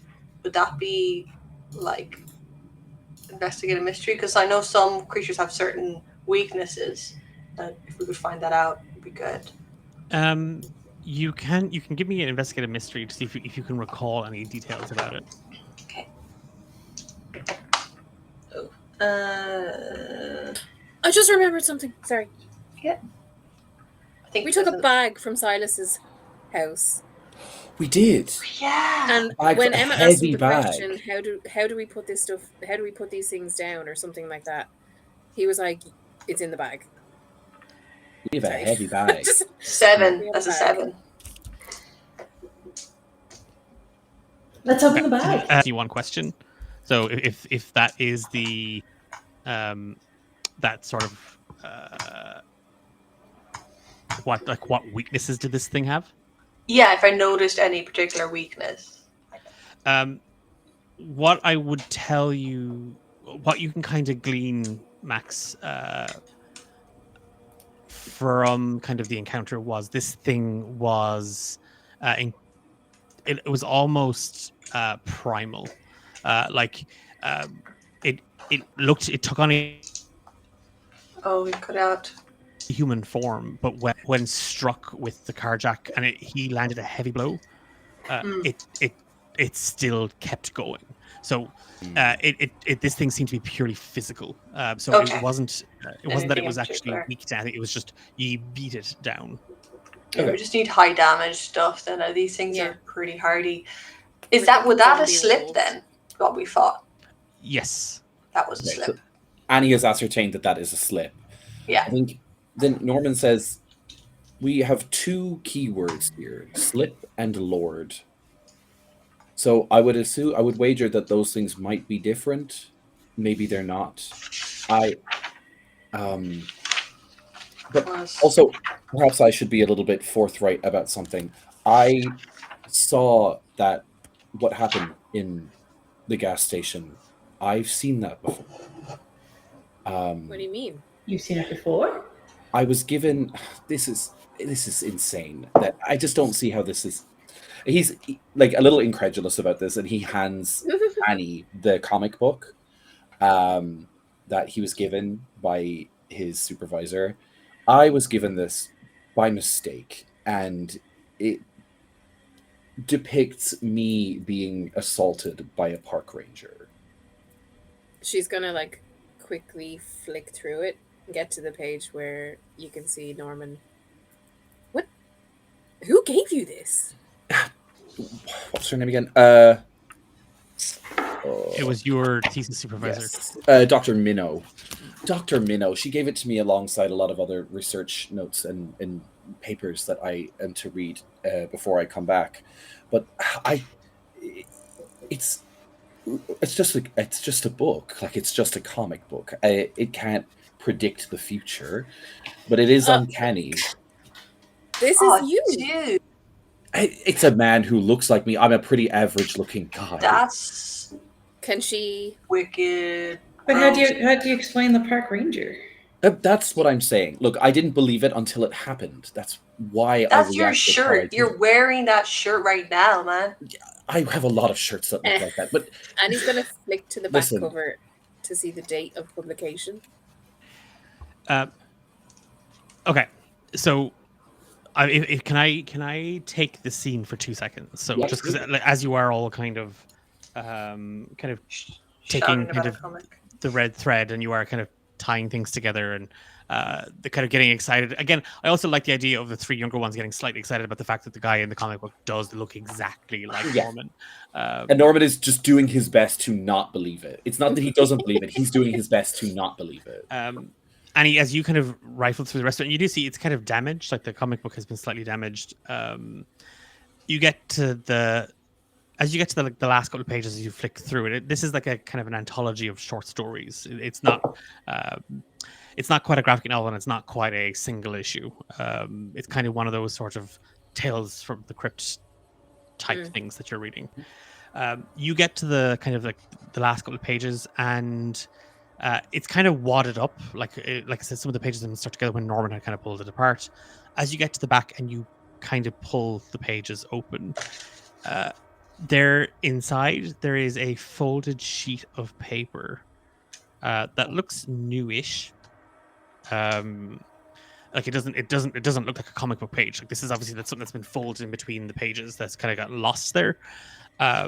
You take out, you see that the Chronos was published in 1951.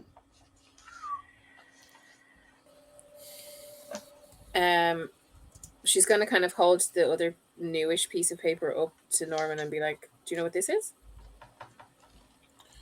No, I didn't. I didn't see that. I guess. No. When was Evelyn's ritual? 66. 66. 66. I I'm believe. trying to do 66. maths. Yeah. And we're in 86. 80, 86. It happened 30 years 20 ago. years. Or 20 years ago. So I then know. 51. was 15 years ago. Okay, no, so that doesn't. Okay, she's gonna hand Norman the piece of paper to read. I don't, because she feels like it's a intrusive Is it like for her to open folded? it first. Yeah, this isn't like a tiny little note that's been folded. This is it's been kind of folded in keeping half the page. and then folded again, almost like someone Yeah. trying to bookmark a page with it. Yeah, Yeah. And he'll open it. it's an application to Channel 7, Blackwood County's local sort of television broadcaster. And you see that half of it has been filled in. Is there a name? Callum Gaines. Oh, fuck.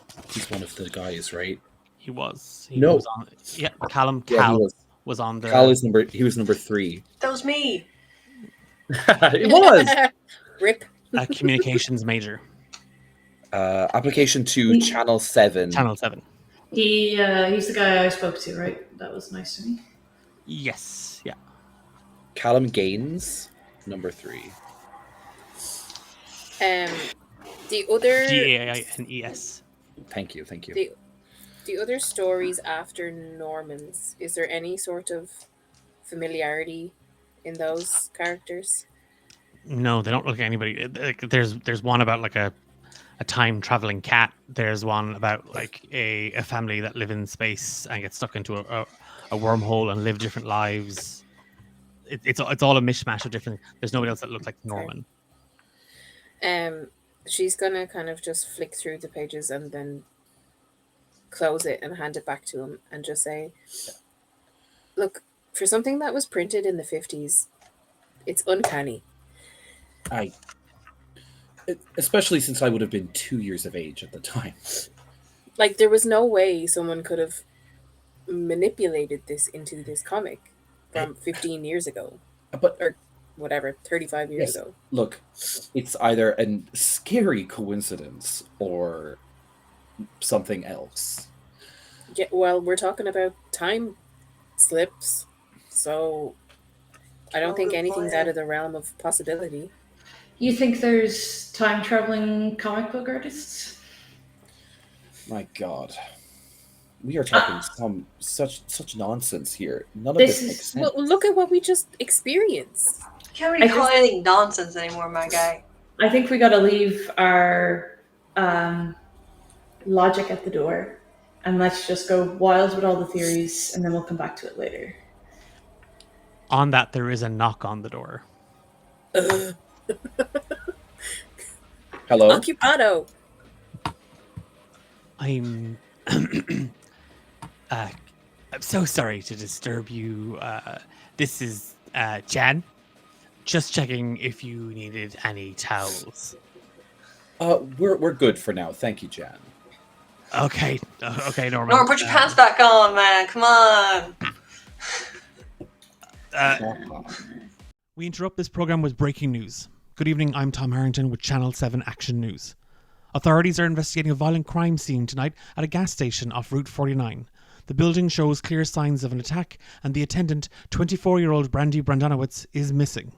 In a related development, the body of a highway patrol officer, Robert Henderson, was discovered nearby. Investigators believe both incidents occurred late last night and may be connected. The Sheriff's Department has issued a statewide alert for 4 suspects.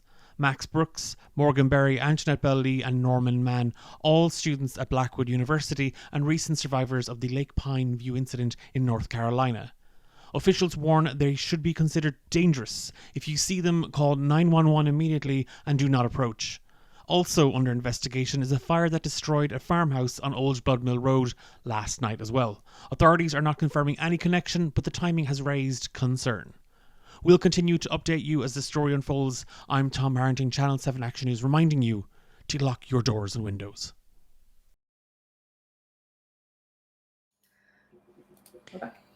In this moment, Norman, as you are answering Jan, the rest of you see this. You see the episode of The Twilight Zone interrupted with a news bulletin.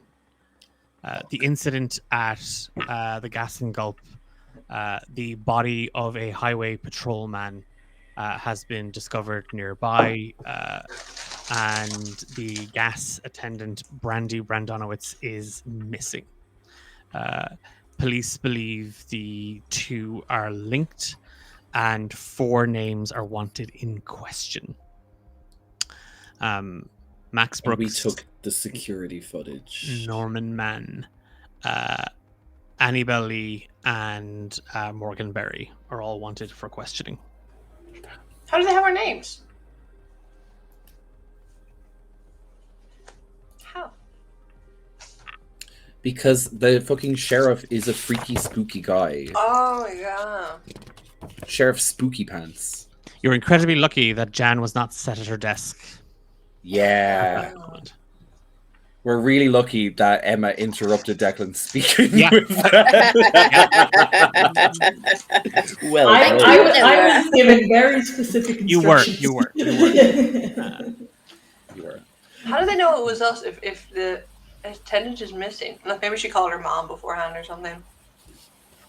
I would assume it's because, well, above the table, Annie was warned not to let the sheriff take us, or not to be truthful with the sheriff. They've already questioned us. Yeah. So they're assuming that we had something to do with it, since that's where we were discovered. Womp womp. Oh my That god, really this was is fucking- really gonna mess with our shopping trip. Shopping trip.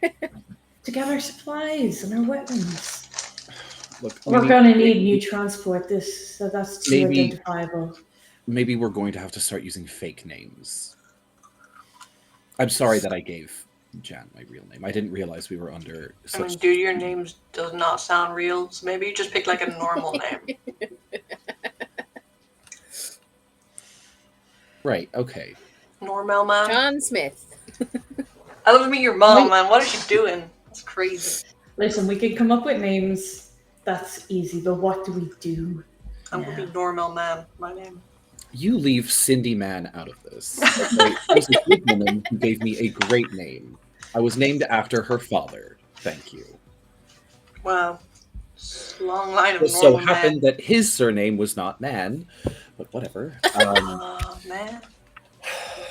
Okay. Okay. Can I get everybody back on track then? Mm-hmm. Yeah.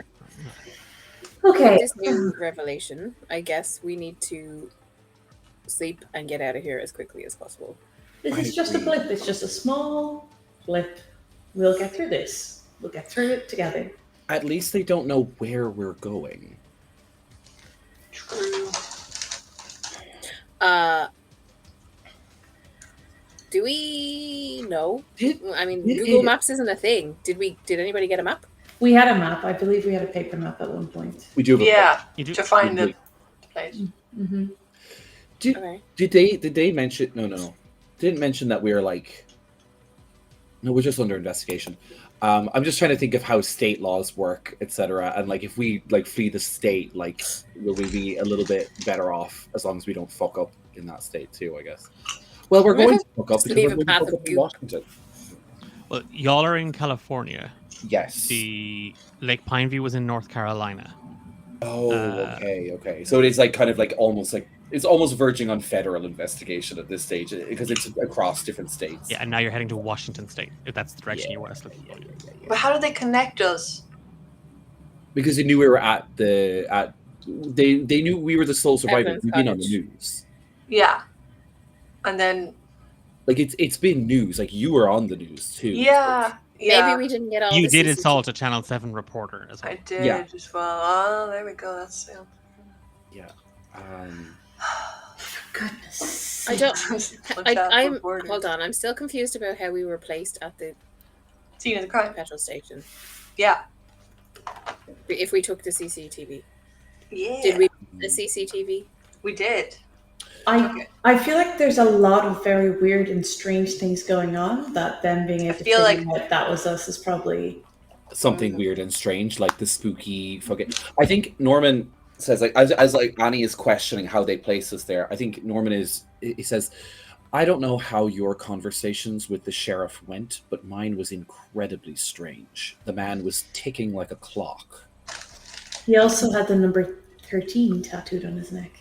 I think he might be against us in this. I think he might have information gathered in a way that perhaps someone of his station normally would not.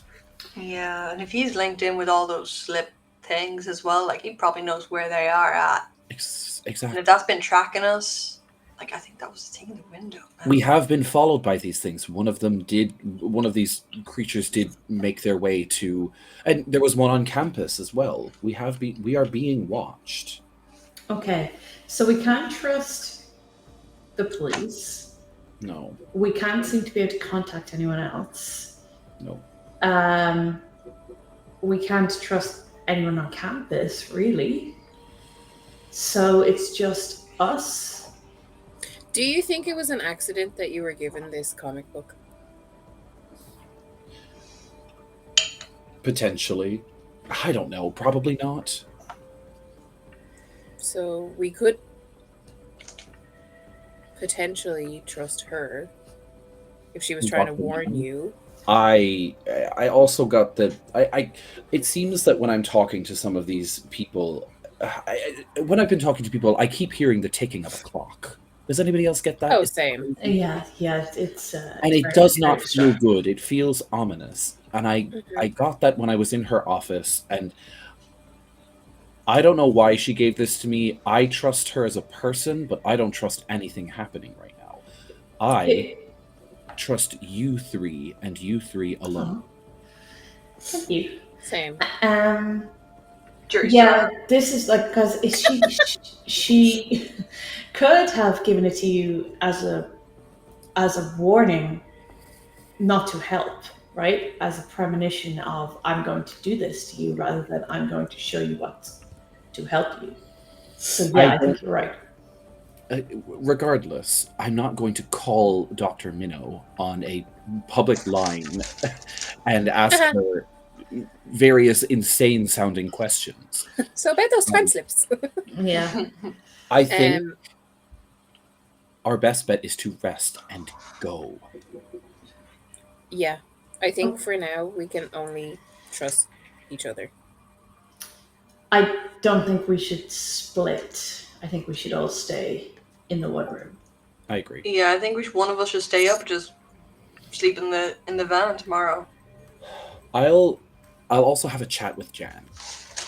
She's a witness that noticed that we're here.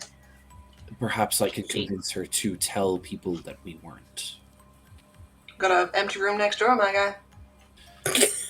Good hell. You are gross. I am Kiva, I'm giving you a +1 forward.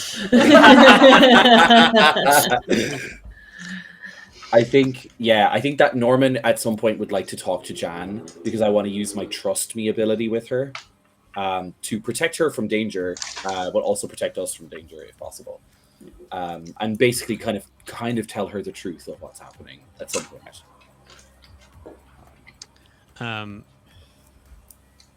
Is there Annie, you did remember the bag from Silas's yeah. Do we want to work I that would into... Yes. I would like Before to we do something that could potentially end us with us making a hot exit, let's just look at the bag. Yeah, I'm gonna go out to the van and grab the bag, bring it back to the room. Okay. To go through it before we go to sleep. I think even this is just me being as a person just overly cautious. I think Norman asks Max to go with you so that we always have one person with each other at a time. Plus, he does remember that the bag was really fucking heavy, and he doesn't think Annie's going to be comfortably bringing that into the room by herself. Mm-hmm. She lifts. Books. Reps. She has a Jane Fonda video on every morning. I have said in chat, by the way, that for every $10 donation before we finish, I will have a slip show up one of our monsters. Yeah.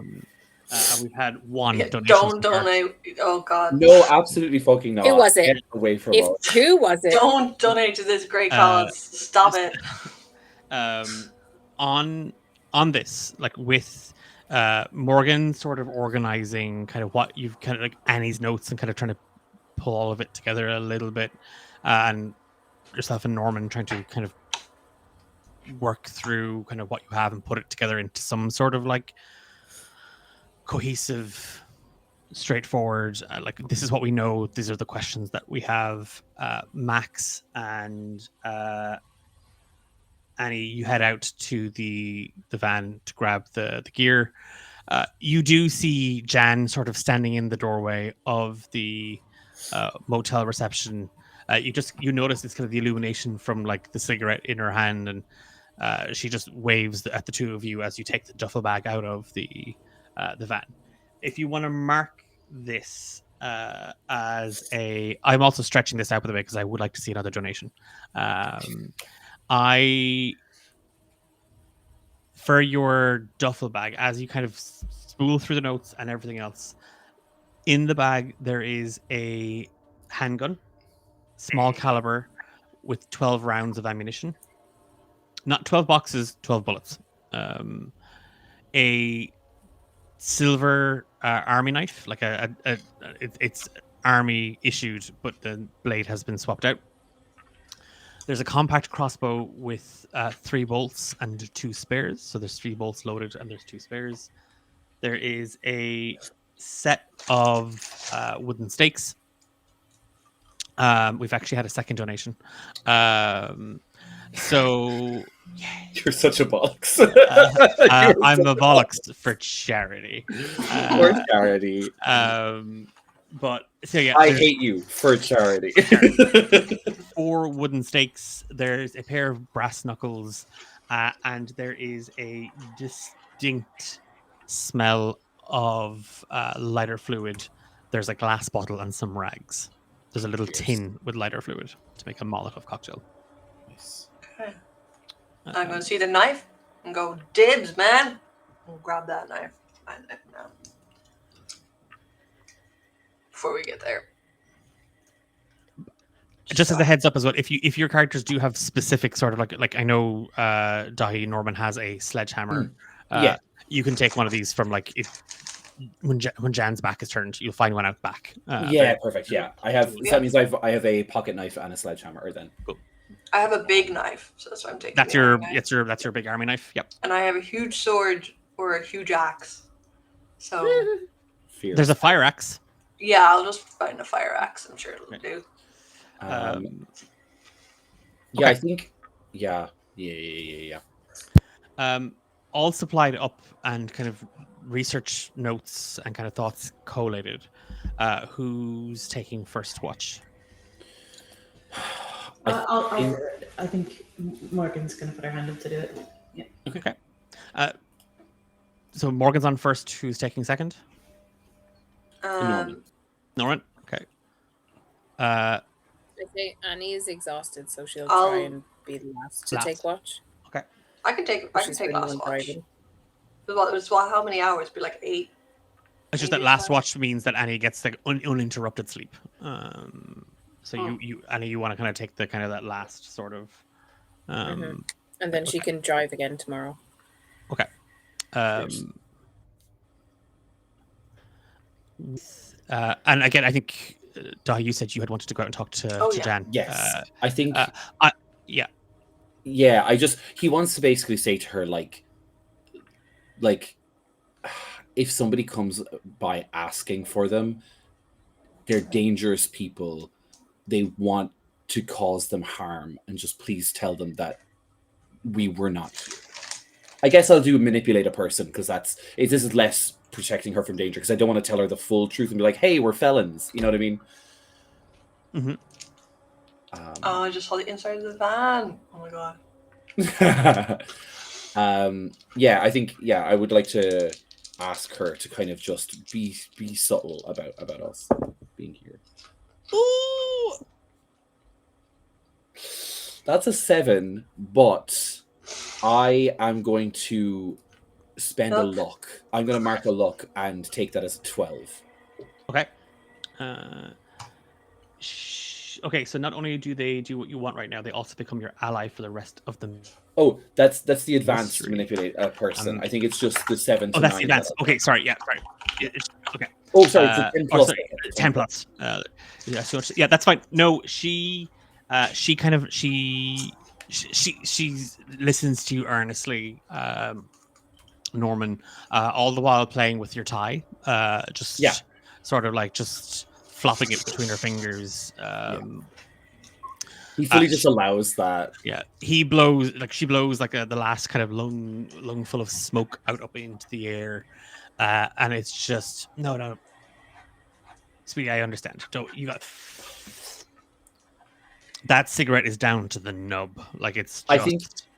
I think he says as part of like the manipulate a person, he says like, oh, thank you. You're much more understanding than my ex-wife. Not a first timer.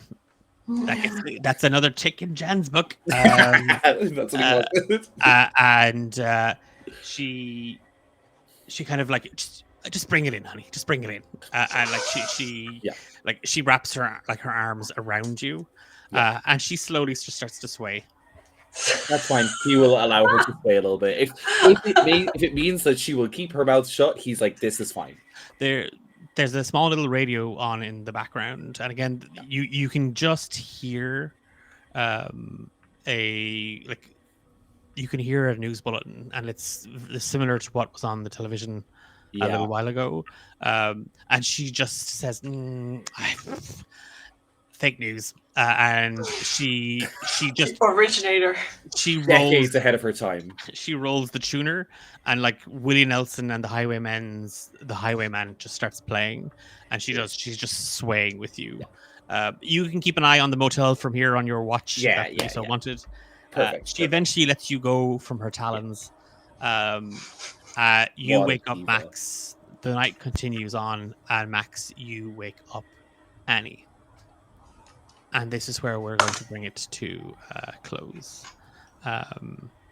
Annie, set up in an armchair, legs crossed, crisscross applesauce, looking out the window as the sun begins to rise, and you can see the purple hues and the dark just being burnt by orange as it slowly rises up. The diary, the journal that Evelyn Rook gave you kind of splayed out in front of you. You have questions left to ask. So ask the diary. Do you know anything about these slips? Words start to form on the page, but you hear them in your mind faster now. Like it's the words still manifest as if they were written, but you're hearing his voice. They are echoes of seconds stolen from their victims. Stay away from them, Annie. We already killed one. You can't kill time. Oh.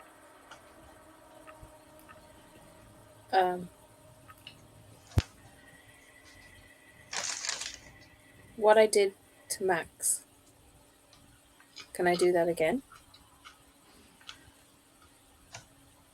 You have a connection to forces beyond the natural world. Are you one of those forces?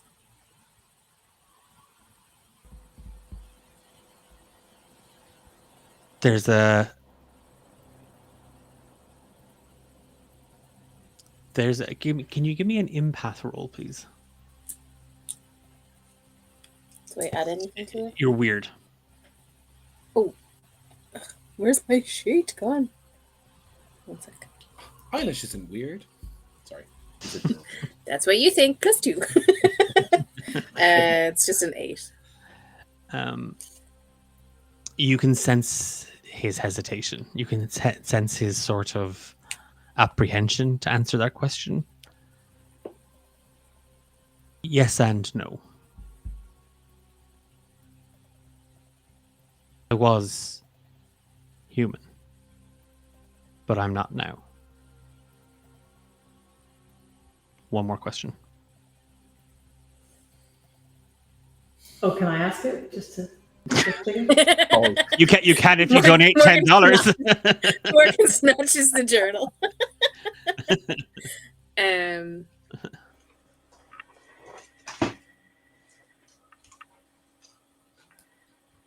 What's the best way for us to get to the camp unscathed?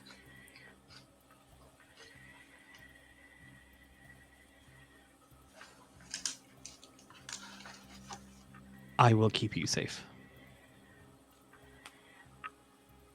I trust you. There are 8 of these lords, Annie.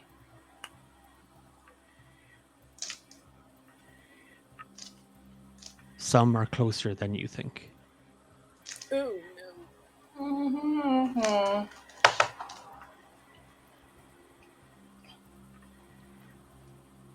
You're going northwest. Know that with each passing hour and day, they grow stronger.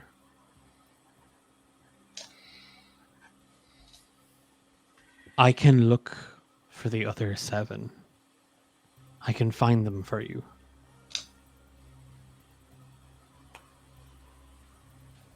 But that means when I open that connection, they can look back at you. And I don't know if I can do that. Let me think about it. Thank you for keeping me safe. Always. She'll draw a little heart. Annie? Yeah. Be quiet. And you just hear a pop. No! And that's where we'll leave our session. Oh, fuck you! Oh, Not the pop. oh God!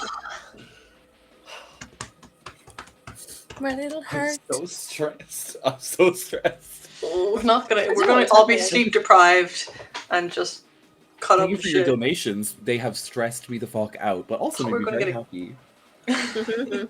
Thank you for destroying our characters' lives. Thanks And helping a good cause. so much for, because that was just that we didn't plan on doing donations in the stream tonight. I should have thought about it a little bit more and figure out a way to torment you all.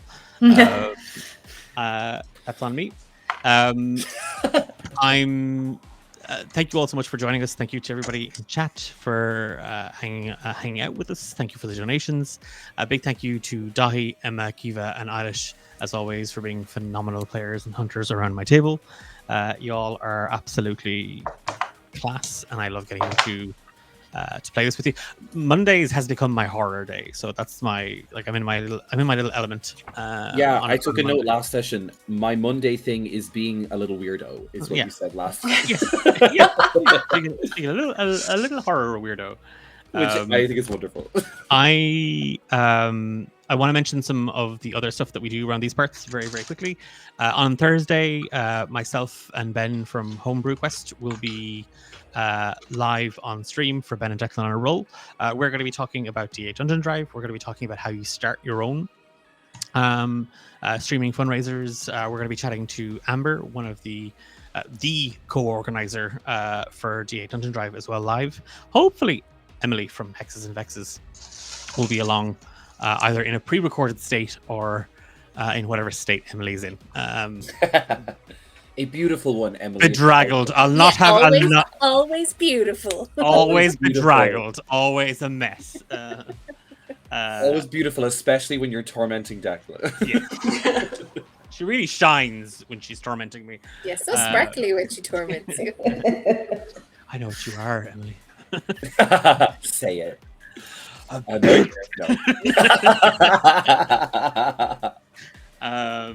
need that clip actually so I can send it to her.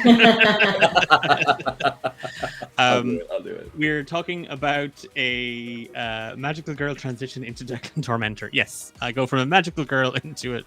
Wait, no, Emily is the magical girl. Damn it. We're talking. We've been talking about kind of the fundraiser. You'll see kind of a Tiltify link at the very, very top. At the end of the month, D8 Dungeon are hosting our annual TTRPG fundraiser D8 Dungeon Drive. This year with the tagline "Dating My Hex," because we're partnering with Hexes and Vexes, Emily's channel, down in Australia, to effectively double the amount of games that we are running. Our goal was $5,000 initially in August. We've already made that, thanks in a massive way to you all. We've now moved the goalpost to 6,000. It would be absolutely stellar to hit that before the 29th of August, so that we could reach for another goal. Every single cent and dollar raised is going directly to Project Hope, an organization that provides disaster relief, aid, and support to countries in war zones. In addition to all of that amazing work, they also provide education and training, as well as a focus on mental health support. They are currently working around the clock in Gaza, Sudan, and Ukraine. So whatever you can do, whether that's a donation, a share, whether it's just joining us live and helping boost the numbers so that more people can see it, we have a chance of reaching more people who may be in a position to donate. All of those things help in a massive way. You can find more information about D8 Dungeon Drive Dating My Hex on social media. Just look for D8 Dungeon or Hexes and Vexes.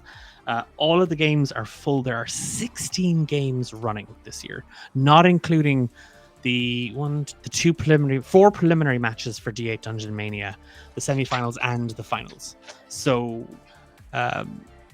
there are plenty of opportunities over the next 2 weeks to get involved, to donate, to share, to join us live, and I think that's the perfect way to end this. So once again, thank you for your time, your attention, and for your company this evening. We're back in 2 weeks' time for episode 9, and until then, we'll see you then, and I'll see you on Thursday with Ben, and Friday actually for the next bout of the EU matches where we crown our second semi-finalist. So good night, take care, and have a good week, and get out. Thanks everyone. Bye. Bye.